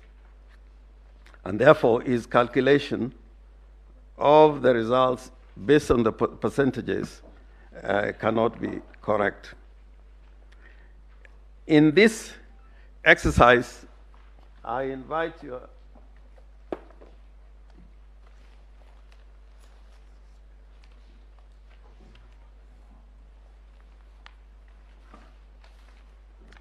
In this exercise, I invite the court to look at the affidavit of one Edgar Ouko Otumba. That affidavit is swore two affidavits, a supplementary affidavit, and the first affidavit, which he filed on the 22nd of August. And my lords, in that affidavit, he makes a case, and Mr. Otumba has got a doctorate degree in applied statistics from Maseno University, and indeed he did assist this court in the previous petition in 2017. And he talks to the difficulties,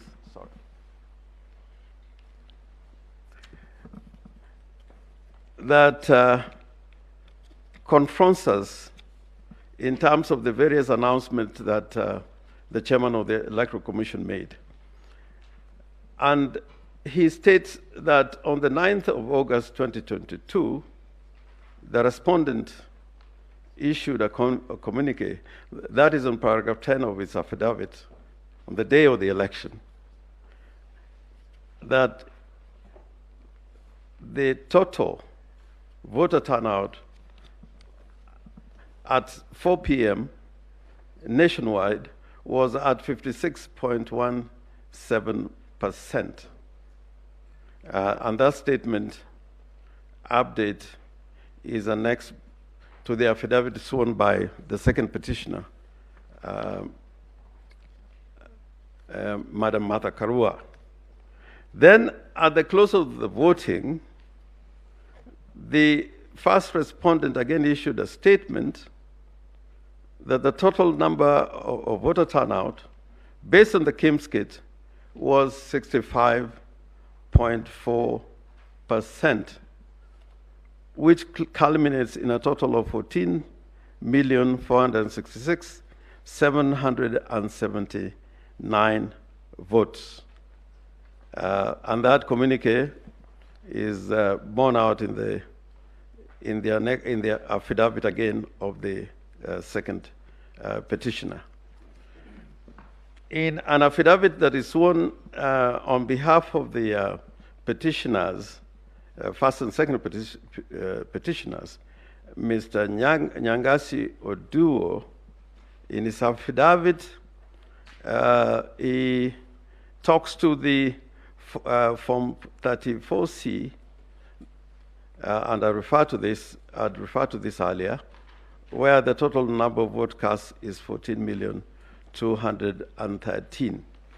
Now, the same Mr. Edgar Otumba saw a supplementary affidavit on the, I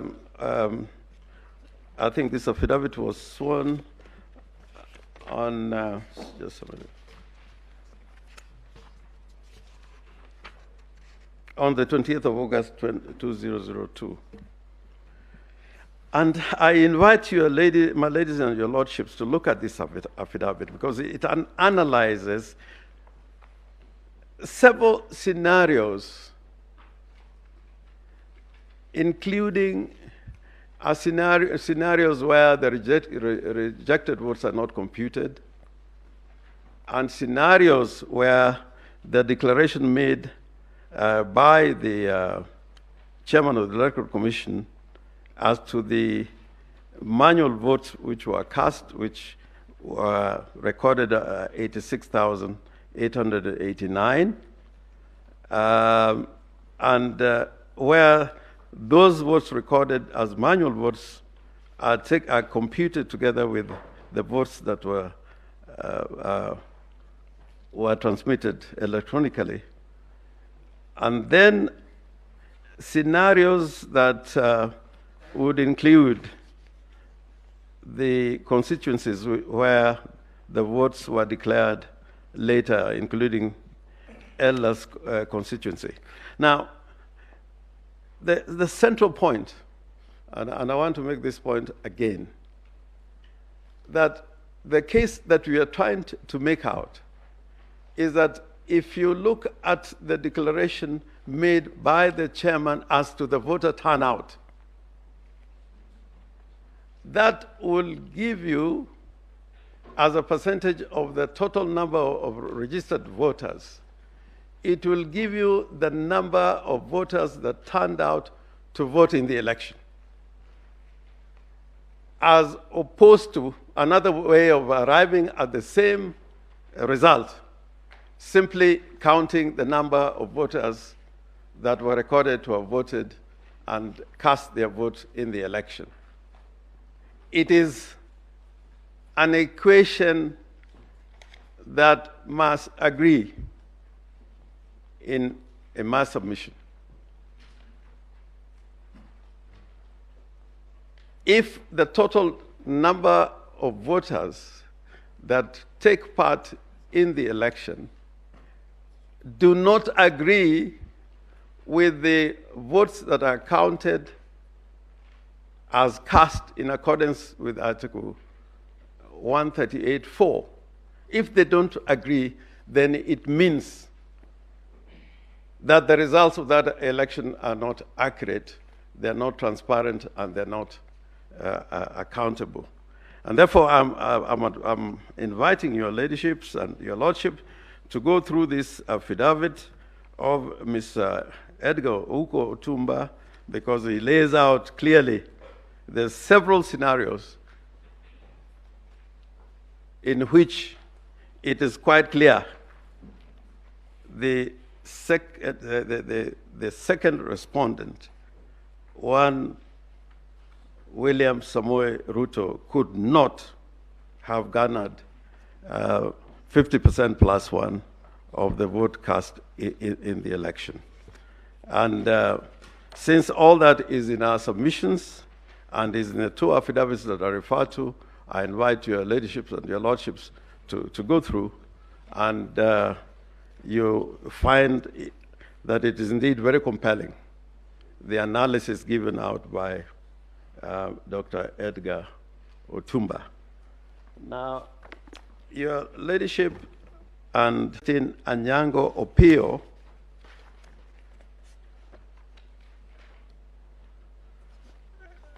and in that affidavit, which enumerates several constituencies, including Chepalungu and many others, where in terms of the results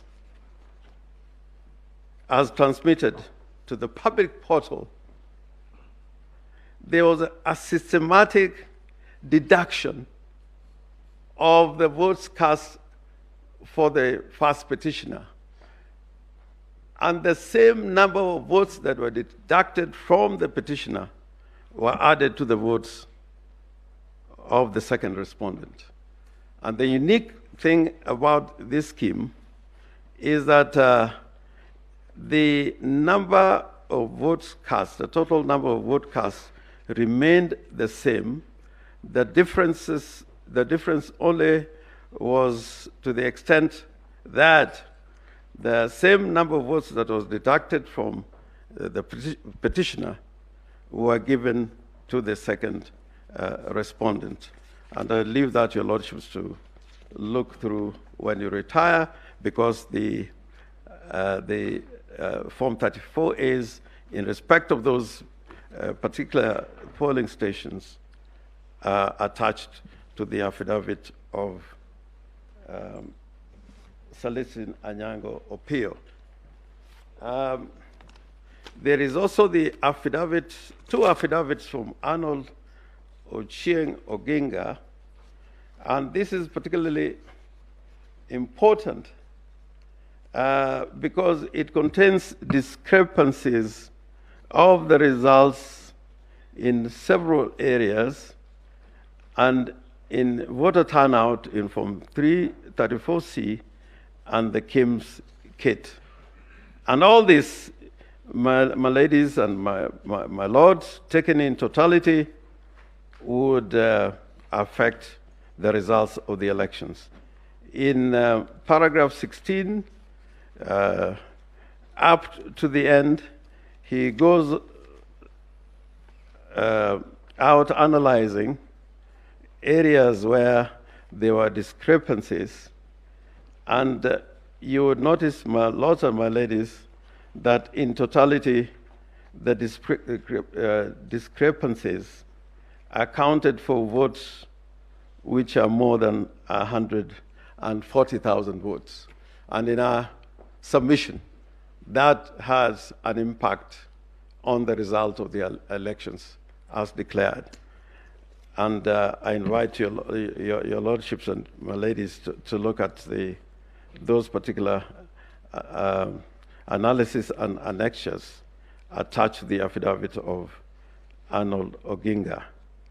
In the same way, in a further affidavit, Mr. Arnold Ochieng Oginga carries out an analysis in response to the responses to the petition by the respondents. And my lords, again, you would notice the number of votes that were being manipulated in order to secure a result that would favor the second respondent. And we have attached the relevant documentation, the forms showing the results, from 34A's, 34B's, those particular forms. And finally, the Form 34B, which is a collation of votes at the constituency tallying centers. Now, my lords, I would conclude by saying that unlike many elections, this particular election, there was deceit, there was manipulation, and all this was premeditated and made possible by the attack, if I may put it that way, on the IT structure and system of the Electoral Commission. The way that the Commission was able to deal with the forms when uploaded and downloaded, staged, transmitted, deleted, all this in totality, if you look at the case we put before you, my lords and my ladies, set out in the affidavits that I referred to, shows an election that was rigged in favor of the second respondent. And on that basis, my lords, we urge that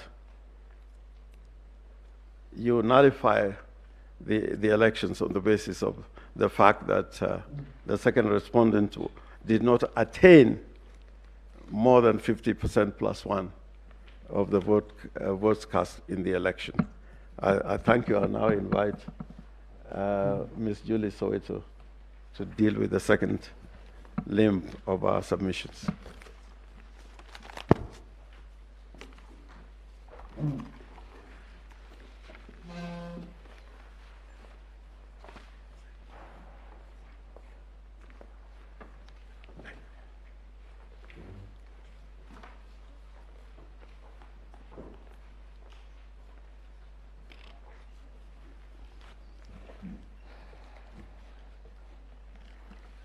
Good morning, my ladies and my lords. I will deal with issue number 3, 4, and 5 as identified by the court, and that is whether there was a difference between Forms 34A uploaded on the IBC portal and the Forms 34A received at the National Tallying Center and Forms 34A issued to the agents at the polling stations. I will start with that issue.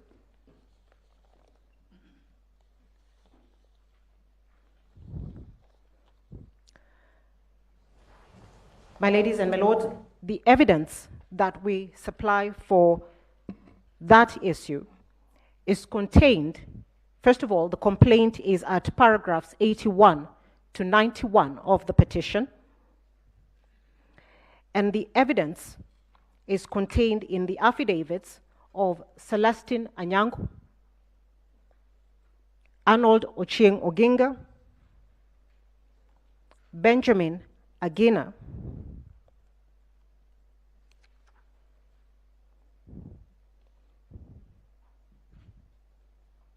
and Benson Wesonga.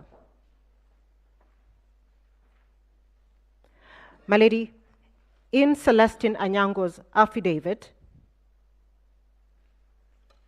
the complaint is made that in 41 forms from the polling stations that she looked at, the Forms 34A received by the petitioner's agents vis-a-vis the Forms 34A uploaded in the IBC portal and those brought to the tallying center are different. The sampled forms were from Bomet, Kiambu, and Kakamega counties. The evidence is at page 18 to 106 of the affidavit of Celestine Anyango.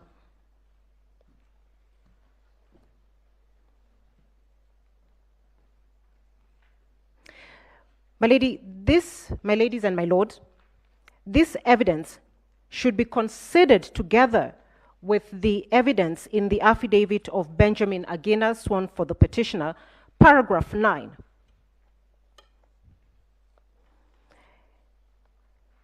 Which deals with the Forms 34A that the petitioner, the IEBC had stated it would procure, and the features in those forms that should have been used in the election.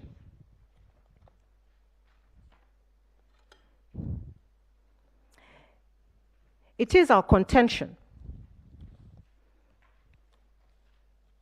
that what the IEBC set out to procure is not what they procured in the first instance. Therefore, we cannot even match the forms that we have and that have been provided in the election to what they had set out to procure.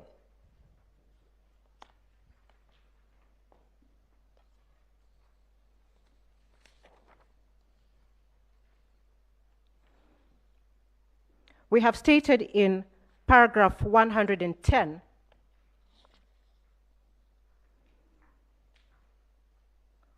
of the petition,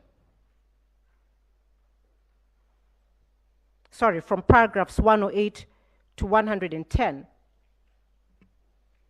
that the IEBC procured 2 parallel sets of Forms 34A, marked booklets 1 of 2 and 2 of 2. It was intended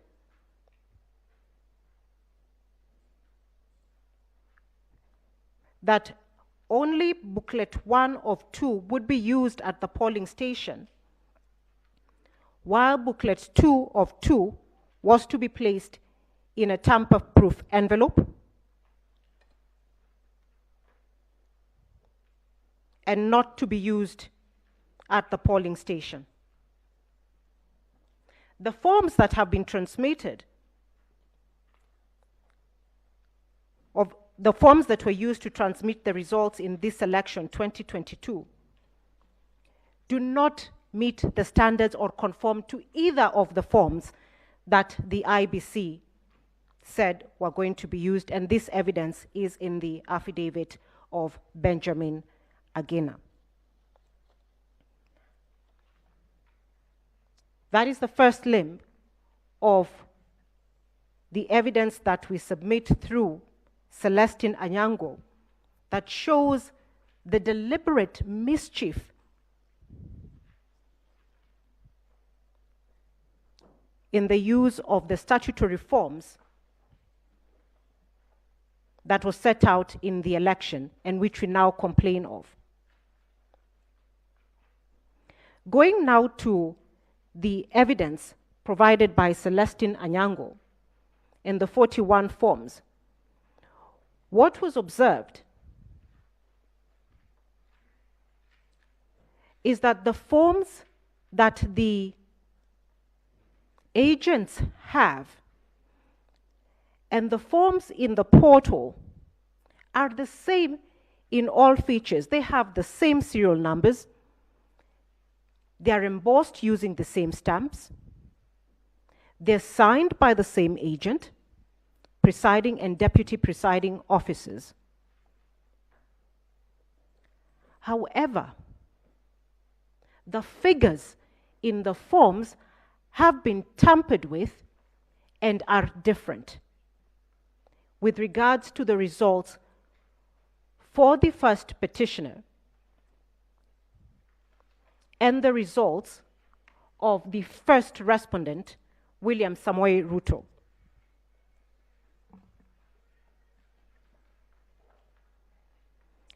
It is in the forms, or the sample of forms, the 41 sample of forms exhibited by Celestine Anyango,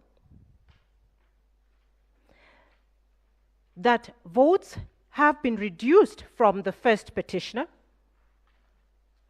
and added to the first respondent.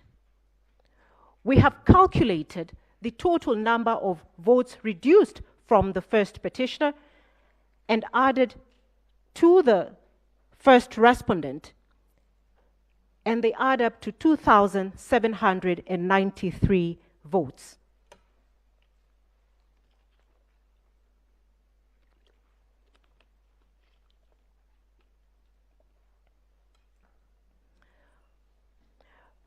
My ladies and my lords, we contend that the figures are important because of the slim margin with which the first respondent won the election or was declared as the winner in the election. And the court, we asked the court to keep a note on that.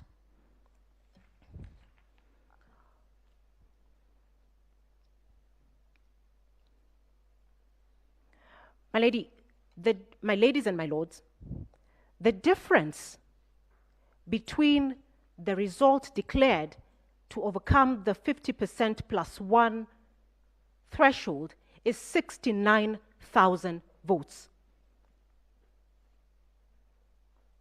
0.49%,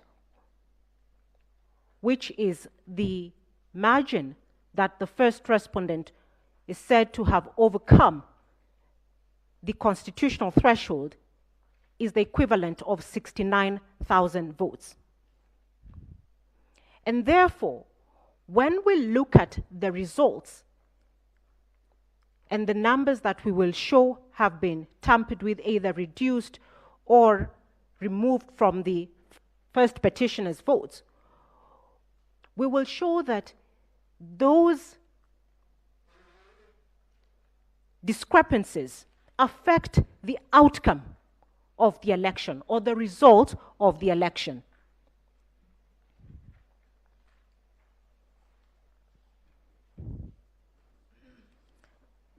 We have already shown that there is 2,793 votes removed from the first petitioner and added to the first respondent.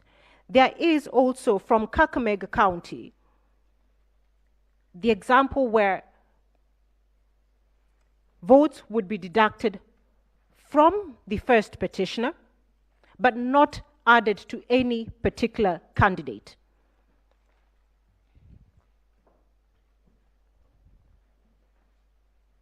The mischief that is also borne out in our affidavits is that the intention was to ensure that the total number of voters remained exactly the same.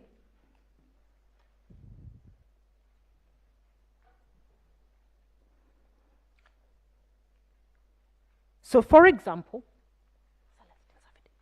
just a minute.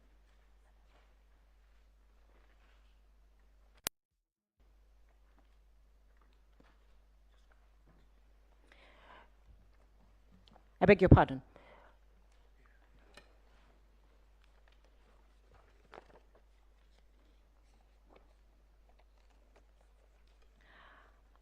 At page 2 of the affidavit of Celestine Anyango's affidavit, at paragraph 4,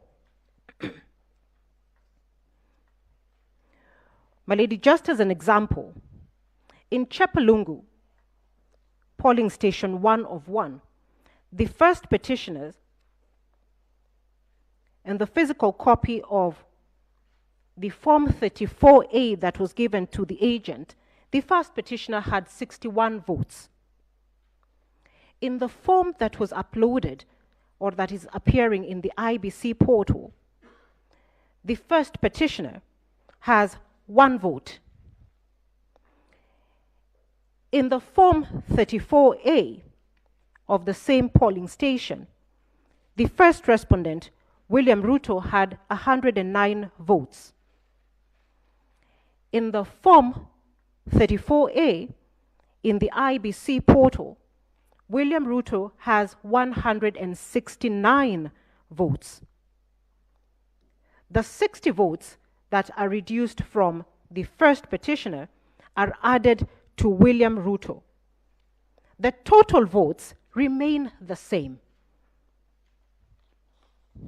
The same continues in all the 41 polling stations that we have sampled and annexed to the affidavit.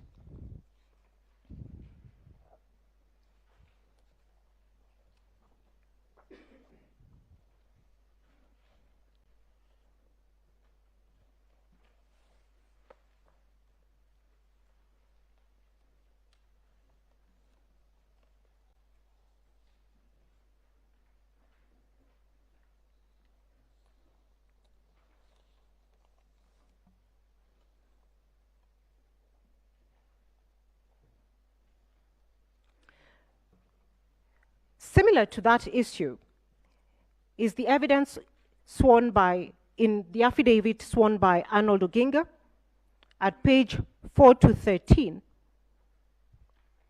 where he highlights discrepancies in the Forms 34A issued to the petitioner's agents and the ones uploaded by the first respondent, sorry, not the first, the IBC, in the public portal. Arnold Odinga sampled polling stations, 25 polling stations in Baringo, 15 polling stations in Nairobi, and he finds the same results as Celestine Onyango, where a total of 1,570 votes are added to the votes of the first respondent, William Samoei Ruto, that are not borne out by the original Forms 34A issued to the agents.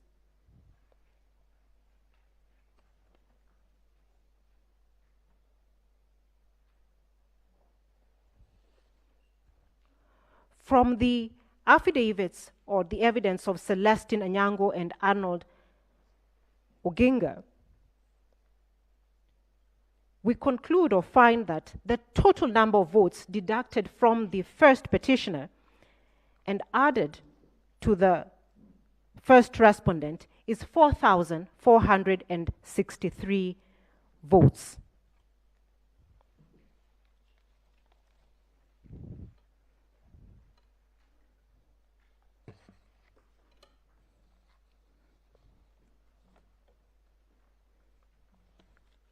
The second issue that I will deal with, my lady, is issue number 4, which is whether the postponement of the gubernatorial elections in Kakamega and Mombasa counties, parliamentary elections in Kitui Rural, Kachaliba, Rongai, and Pokot South constituencies, and the electoral wards in Nyaki West in North Imenti constituency and Kwanjenga in Embakasi South constituency resulted in voter suppression to the detriment of the petitioners in petition number E005 of 2022. The evidence that we rely upon for this is also in the affidavit of Celestine Onyango, Arnold Odinga, and the affidavit of Ezra Sunguti, who was an agent of the petitioners in petition number E005 of 2022.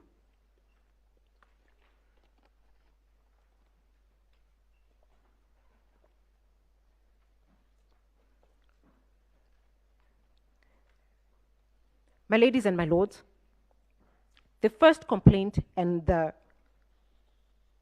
issue in this matter is that the elections, first of all, were cancelled only in the strongholds of the first petitioner. That is the consistent theme with all the counties or constituencies where the elections were cancelled. Therefore, as the election started, the first petitioner did not start equally with the first respondent.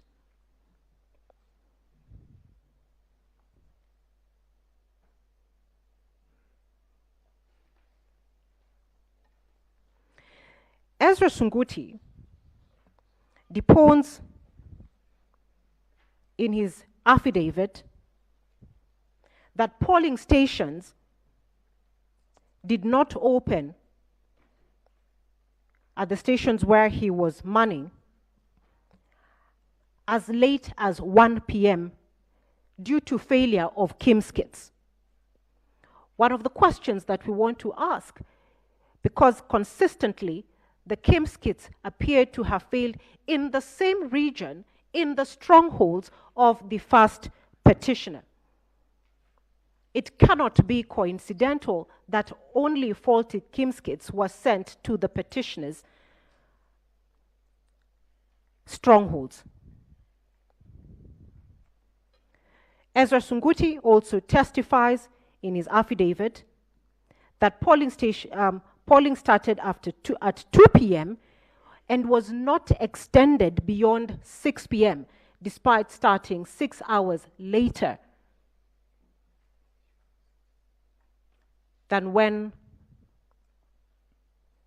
the polls were supposed to open.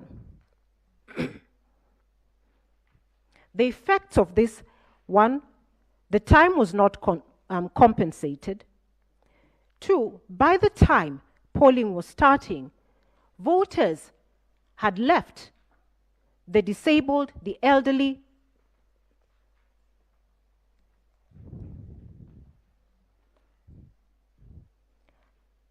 and therefore the turnout in those polling stations was affected. This particular evidence has not been controverted by the respondents.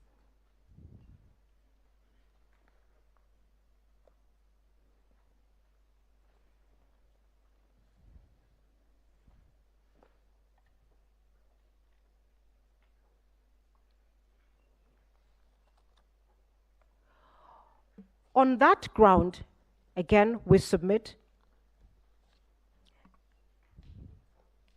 that the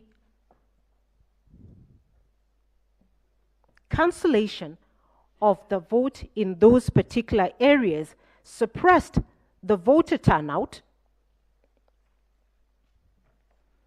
and this can be seen by looking at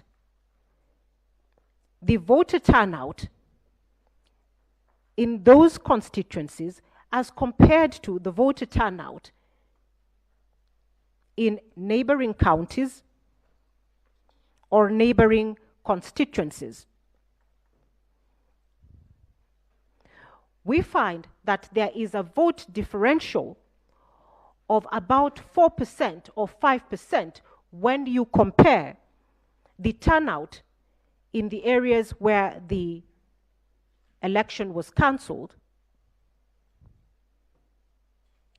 and areas where the election was not cancelled.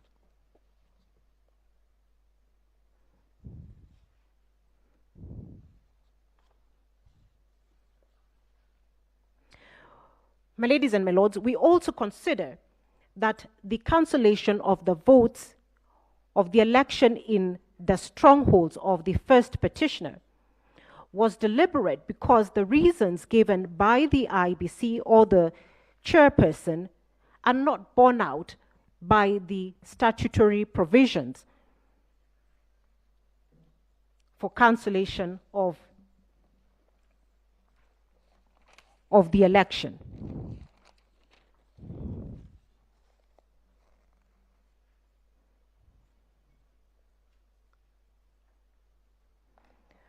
We have also sought to corroborate this evidence with the evidence provided by Irene Masit, who is a commissioner,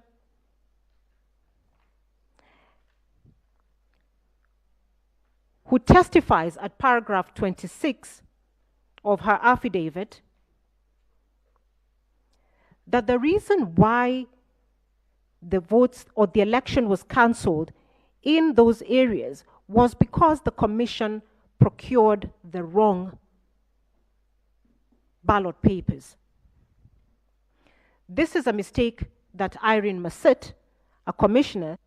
May I, please, may I, with your very kind permission, Chief Justice, draw the attention of the court that there may be on record more than one affidavit by Ms. Masit, to the extent that the affidavit that my learned colleague refers to is an affidavit filed by the petitioner. We have no objection. However, to the extent that that is an affidavit filed in the documents by Issa Mansour, whose documents our understanding of yesterday's ruling is, were struck out by the court alongside his notice of appearance, then there ought not to be a reference to that affidavit. Yes, I think counsel clarify the affidavit she's referring to. I will clarify to that.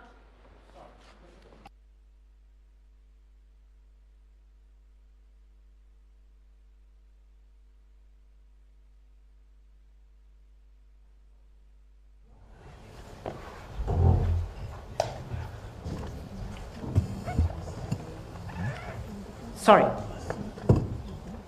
My lady, I hope the time will be restored to me. My learned senior. There is an error that was stated by my colleague, Professor Gedu Muigai. The ruling by this honorable court struck out the notice of appointment of Advocate Baisa, not anything else. That is what I heard with my own ears.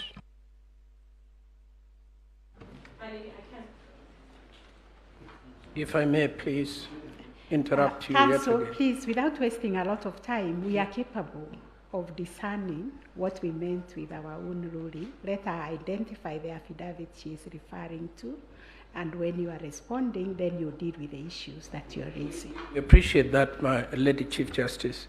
But I think if we proceed beyond this point without a common understanding by all the advocates as to what was the consequence of striking out the notice of appearance, then many on this side may make reference to those documents filed by Issa Mansour.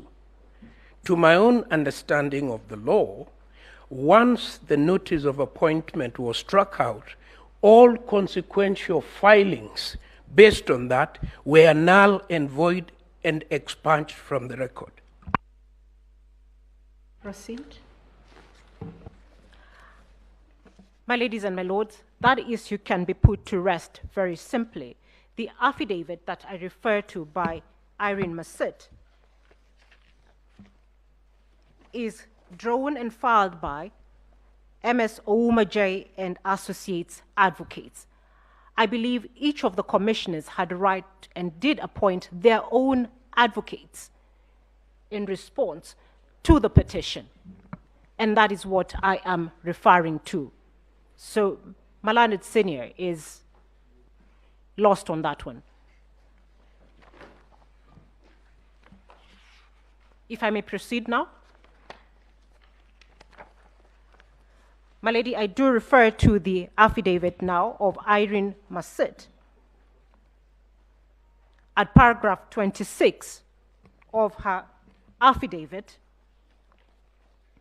where she depones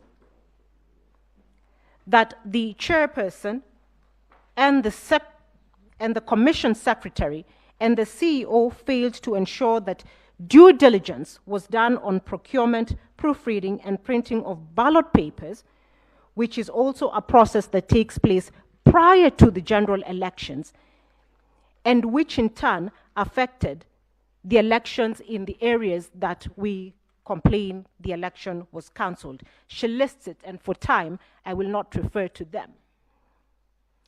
The averment is that the error on which the IBC relies upon, or the chairperson relies upon, that led to the cancellation of the result, was one of willful neglect.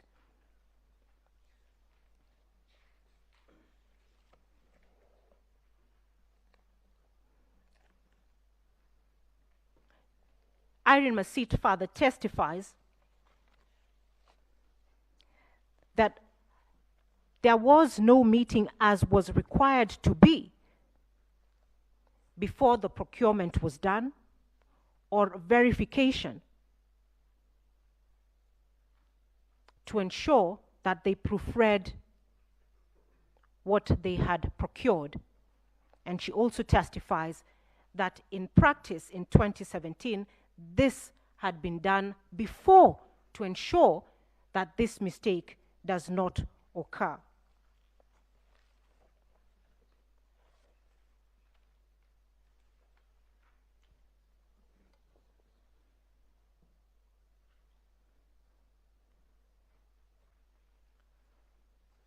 My ladies and my lords, to the extent that that admission is made by a commissioner, we submit that we are supported or find corroboration to our complaint that the cancellation of the vote in the areas in which we have complained about was deliberate and not accidental.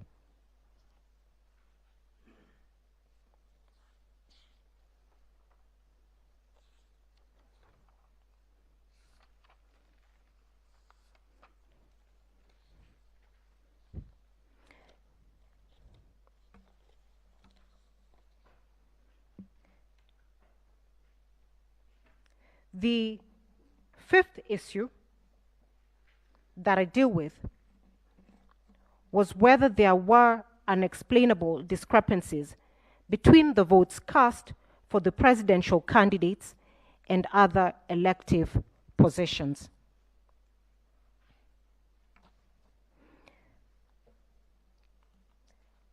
This evidence is found in the affidavits of Celestine Anyango,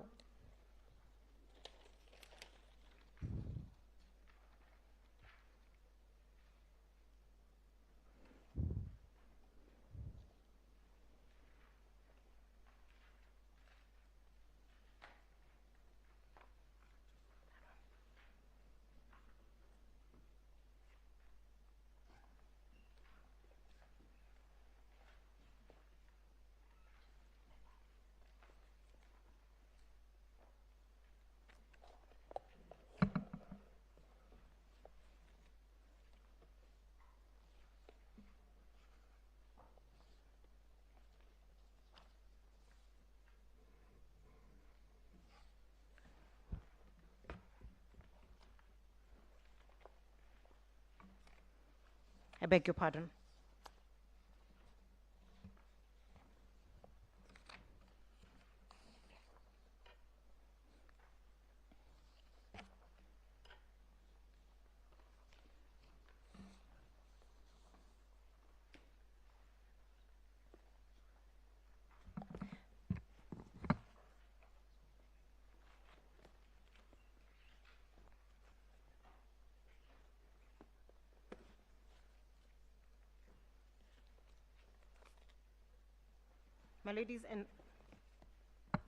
My ladies and my lords, the evidence is found in the affidavit of Celestine Anyango,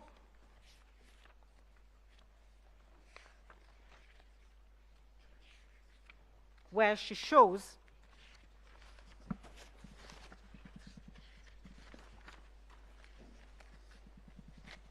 at paragraph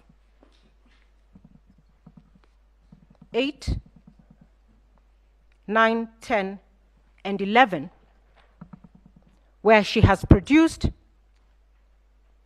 evidence showing that in 8 counties, there was a discrepancy between the votes cast for the president, votes cast for the governor, votes cast for the senator, and votes cast for the woman representative. The total number of the votes discrepancy is 33,208. And my lady, it is at this point that I reiterate again the slim margin between the result declared for the first respondent, which is 69,000 votes, to attain the 50% plus 1 threshold. In response to the discrepancy of the votes that we have highlighted, the IBC's witnesses, Sunkuli,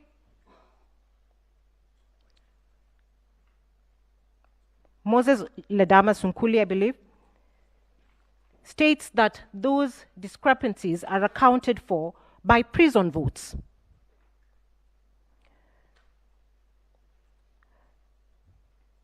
Because prisoners only vote for the presidential candidate. My ladies and my lord, if one looks at the total number of votes that have been provided as having been accounted to the prisoners, it is only 715 votes. You will find this at paragraph 53 of Sunkuli's affidavit. There is therefore no account for 32,493 votes.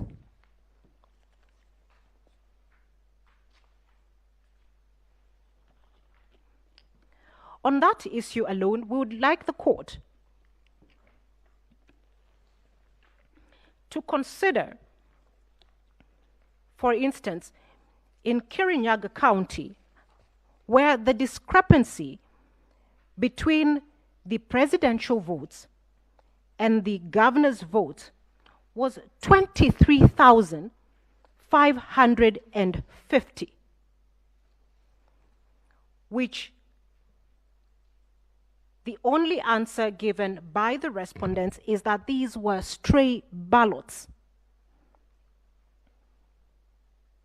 My ladies and my lords, a rough calculation of what is given as stray ballot for Kirinyaga County alone yields 33 stray ballots per polling station on average in Kirinyaga County, which we submit is not possible.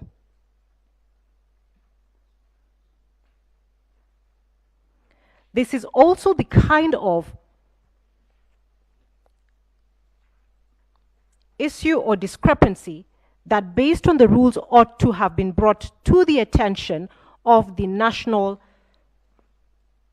Tallying Center or the National Returning Officer.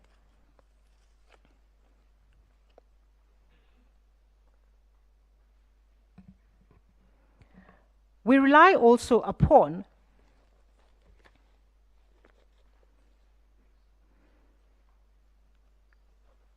the authority cited in our submissions of William Kabogo, where the learned Justice Kimaru said a difference of over 5,000 votes between the parliamentary position and the presidential can only be as a result of fraud.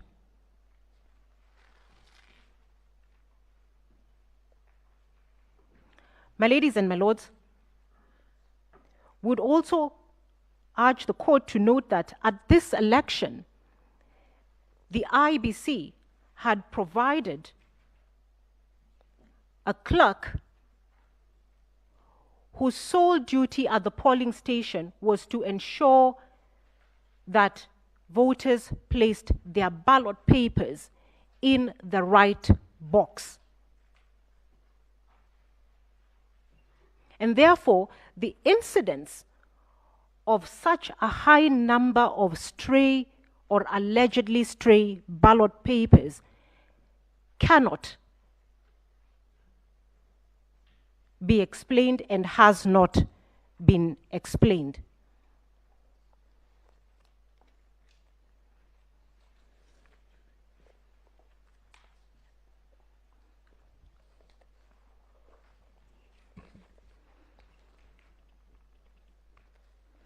Finally,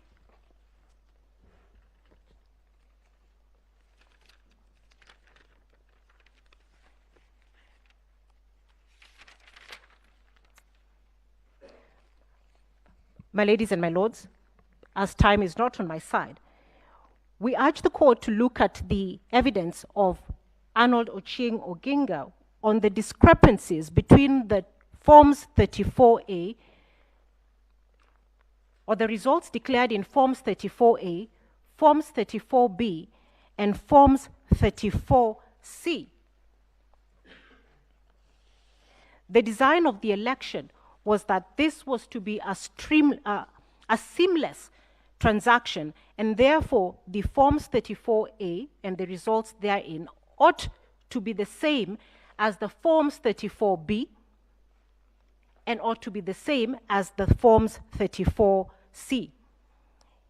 In his affidavit, Arnold Ochieng Oginga finds that there is a discrepancy in the results to the extent of over 180,000 votes.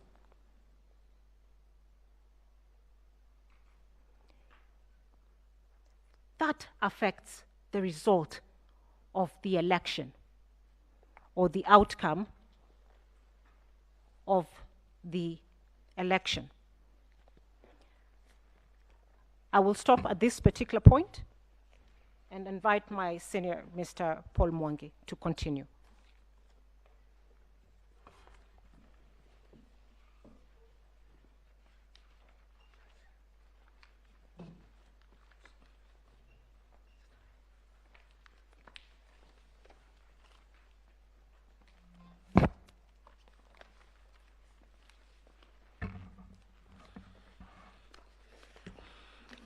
Madam Chief Justice, Madam Deputy Chief Justice, my lords, my ladies,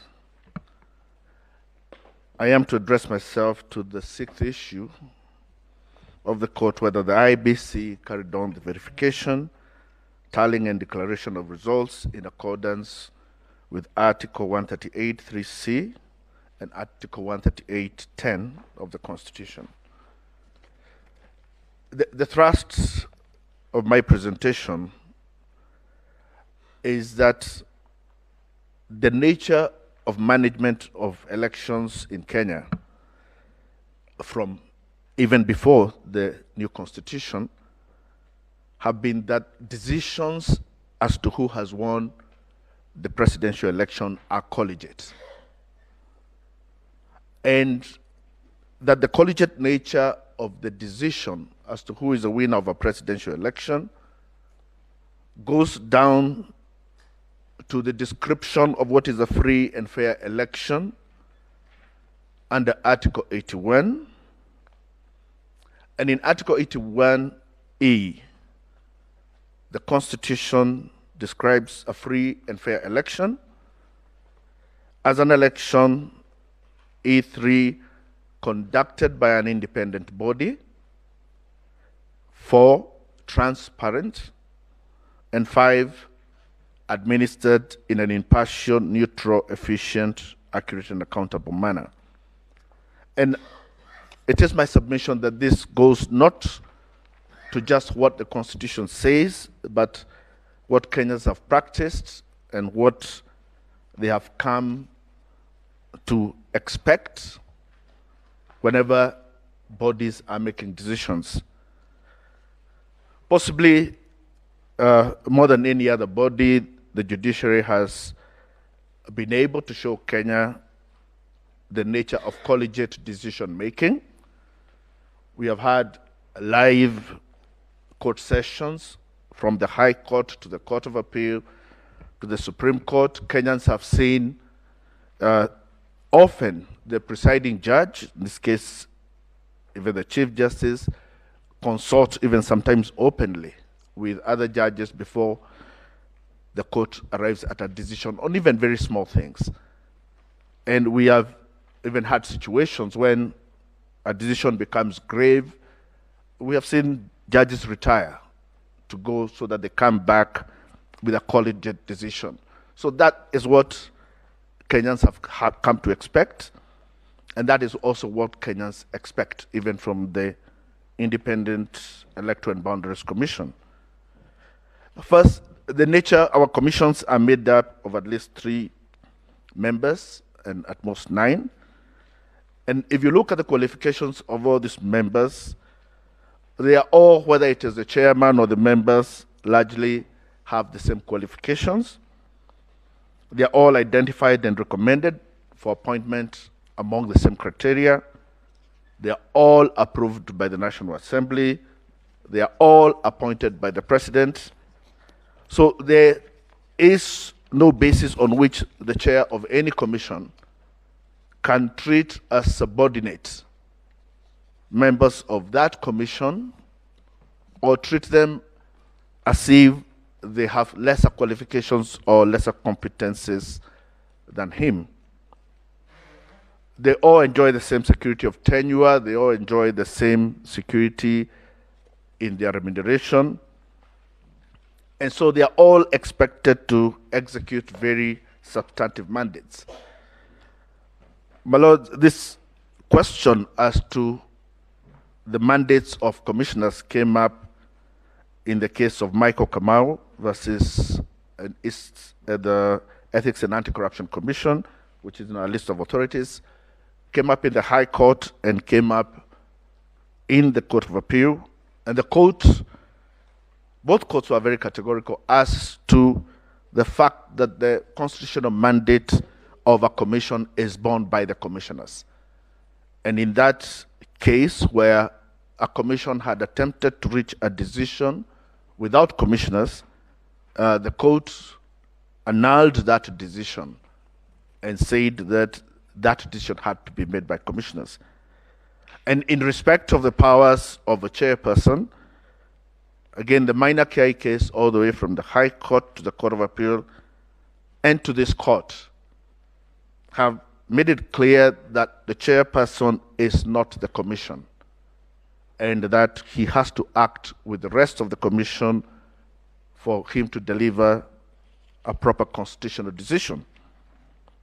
So that collegiate nature of the decision-making in a commission is captured very well in Article 138(3)(c) and in Section 39(1)(c) of the Elections Act, which make it very clear that it is for the commission to tally and verify the results.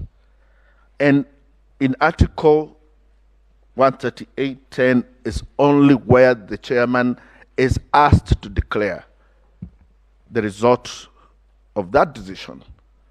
And our submission is that the requirement to declare does not give the chairman any power to tally, to verify, or even to reach a decision as to what he is going to declare.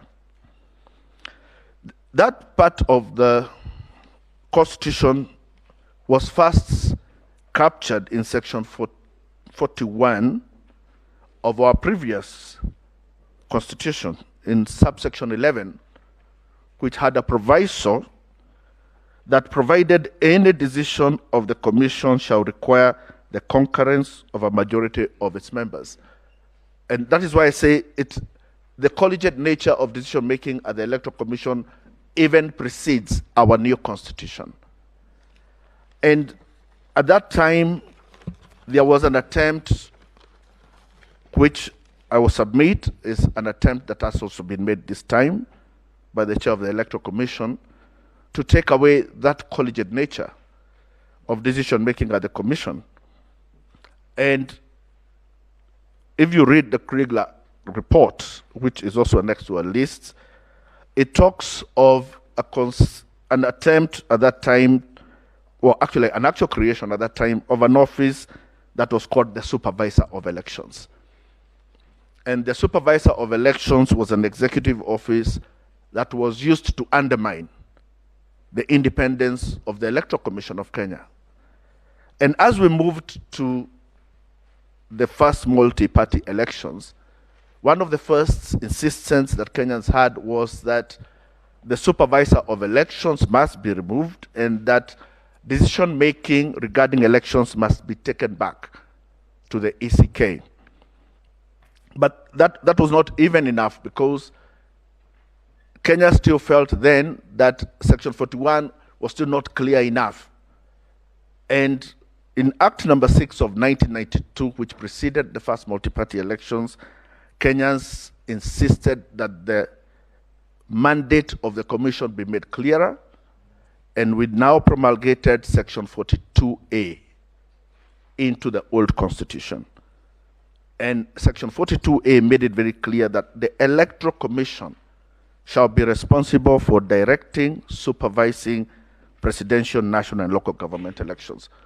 So by the time we were coming to the new constitution, we had already taken a position that decisions regarding presidential elections have to be collegiate. When the new constitution itself was being promulgated, there were several options that the framers of the constitution could have. They could go back to making this the decision of an independent office, as Mr. Afula Chebukati has attempted to act. But instead, they created, for the first time, what they called independent offices, created the DPP, the Auditor General, and Controller of Budget as independent offices, but found it wise to retain the collegiate nature of decision-making as an act of the Commission.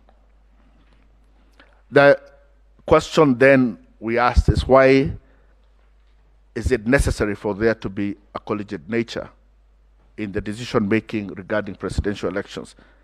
I say one is because it gives integrity to the decision. And the more important a decision is, the more it may require more people to make it. And we see that also in our court system, where decisions are made in the High Court by one judge have to be made by 3 in the Court of Appeal and have to be made by 5 at the Supreme Court. And this is even being seen in sports today, that in very important matches, they have even moved away from leaving critical decisions to one referee. And we have now gone to even video-assisted refereeing so that more people can weigh in on a decision that is that important. The second thing is that the collegiate nature secures the independence of the commission itself, so that you don't have one person who can be in a position where they cannot resist maybe pressure. And therefore, so long as we know that there are 7 people making this decision, we are more confident about its independence.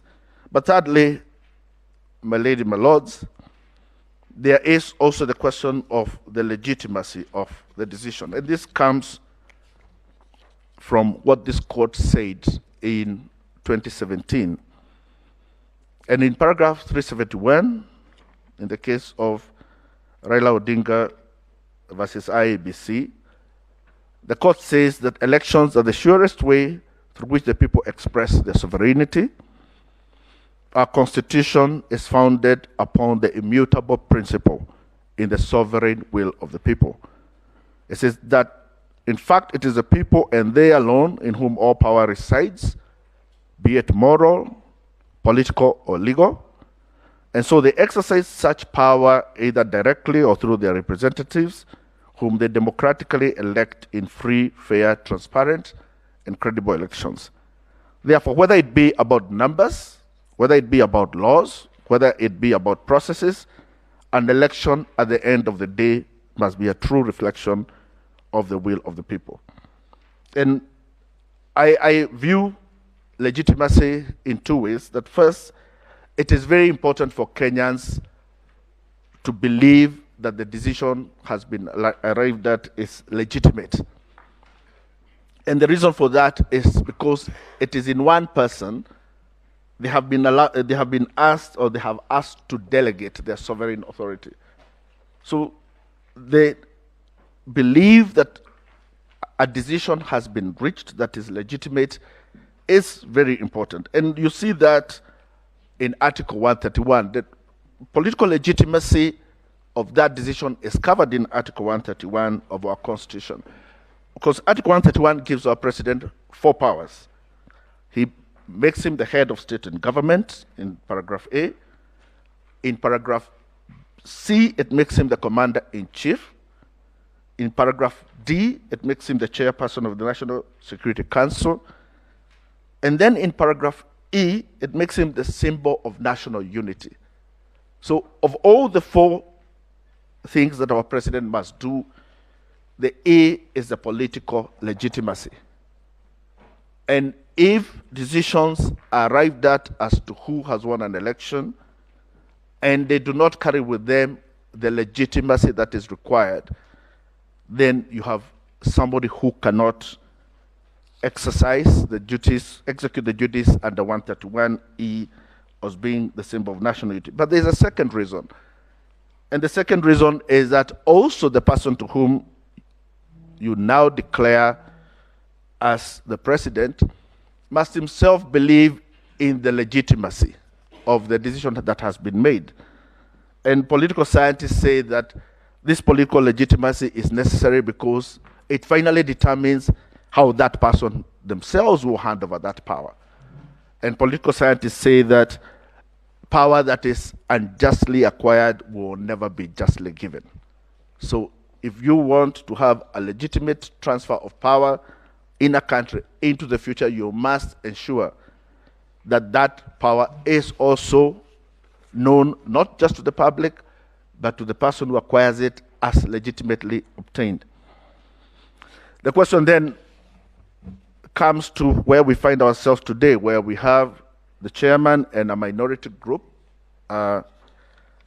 saying they carry the day in this decision, and we have 4 commissioners. And the question this court has to ask is who did believe. And it's our position that Mr. Wafula Chebukati has disrespected the Constitution, has been unable to secure the legitimate result of an election that was conducted. And in terms of deciding who to believe, my Lord, first and foremost, Mr. Wafula Chebukati has not had a complaint to make as to how these 4 commissioners worked ever since they entered the commission in September 2021. On the other hand, there are lists of complaints as to how he himself has conducted this election that start way back from 2017, that he bungled up the 2017 elections. We've captured in a petition that he has had 4 other commissioners resign on him previously. There's unilaterally printed ballots. He's unilaterally made decisions about use of registers. And in our both affidavits and petition, we have made a list of all the misconduct that he himself has executed. And the result of all that, you come to the conclusion that what the chairman has attempted to do is to install himself as a new age supervisor of election, totally emasculate the role of all other commissioners, and you now have a decision that is his, supported by a minority of the commission. And our argument is that that declaration is not a constitutional declaration. That declaration is unable to found the declaration that was supposed to be made under Article 131.8. And one of the most glaring things that comes also from that conduct is the issue of the 27 constituencies. And the ninth respondent knows the importance of that, because in paragraph 6 of his affidavit, he purports that those results were read. He purports that, in fact, that the disaffected commissioners announced those results. But the affidavit of Professor Goulier and the response of Chebukati themselves clearly say that those 27 constituencies were not verified and announced. And the reason for that, according to the 4 commissioners, is because he emasculated the role of the other commissioners and they never sat down as a commission. I will finish my presentation as to the unconstitutionality of that declaration with 2 examples. We have had previously a situation such as this in the Truth, Justice and Reconciliation Commission. I will ask the court to take judicial notice of what had transpired as the commissioners fought with their chairman regarding what was the report of the commission. And it was very clear that the report of the commission had to be what was decided by the commissioners. But I will also leave this presentation with something closer home. In the past couple of years, there has been a dispute between the executive arm of this country and the judiciary regarding who makes the decision as who becomes a judge. And it has been the position of the national executive that the power to appoint comes with it with some form of power to decide.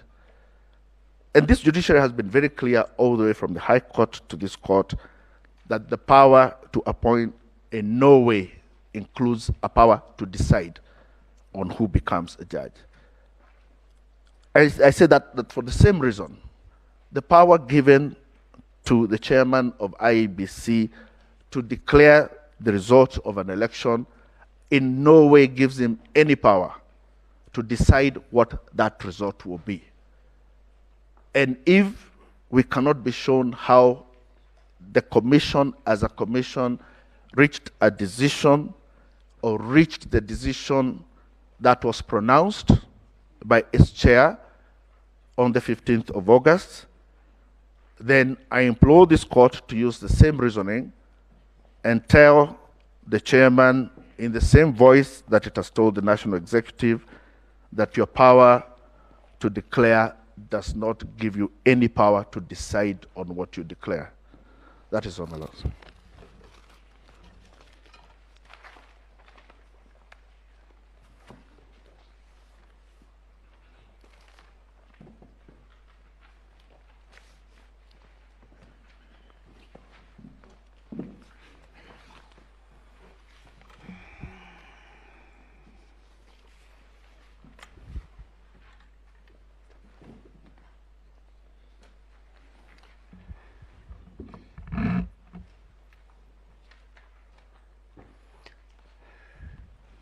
I haven't been in the court, so good morning, your ladyships and my lords.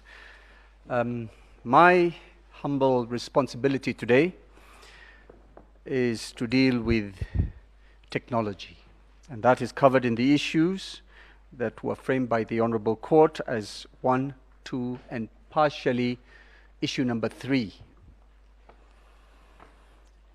I have been listening to the submissions of my learned colleagues, and I will try not to repeat any of them except where absolutely necessary. I start by referring to Article 86 of the Constitution. 86 provides for voting, and I particularly refer to 86A. The method, the voting method, must be simple, accurate, verifiable, secure, accountable, and transparent. I also read out to the court Section 44 of the Elections Act, which provides for the use of technology. How this has evolved is a matter that has been addressed by my learned friends and is well known to the court, particularly this court that has rendered decisions in the same regard. Section 44 of the Elections Act provides that the use of technology in an election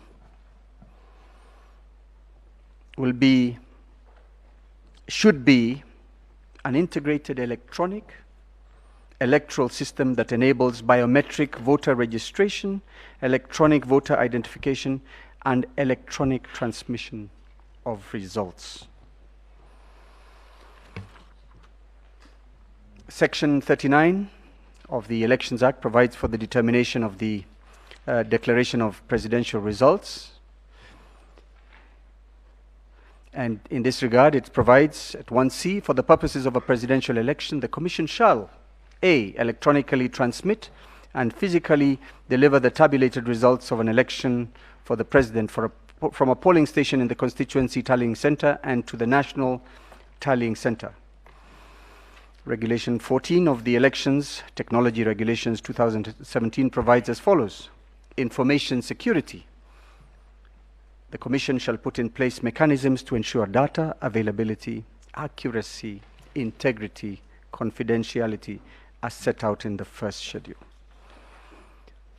The court is aware of Raila Odinga and another versus IBC 2017, where at paragraph 231, it provided and underscored the objective in the above laws. I will not belabor that.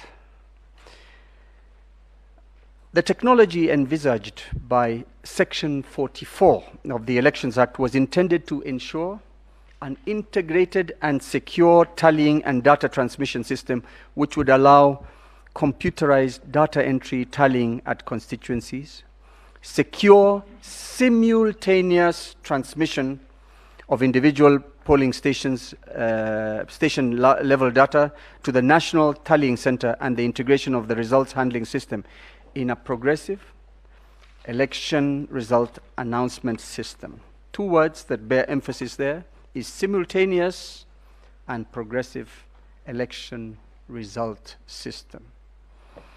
Our submission in this regard is that the technology deployed by the IBC for the conduct of the 2022 general elections completely failed the standards of a secure, transparent electronic voting system, and thereby yielded what has aptly been described by my colleagues as an unverifiable, inaccurate, and therefore invalid results.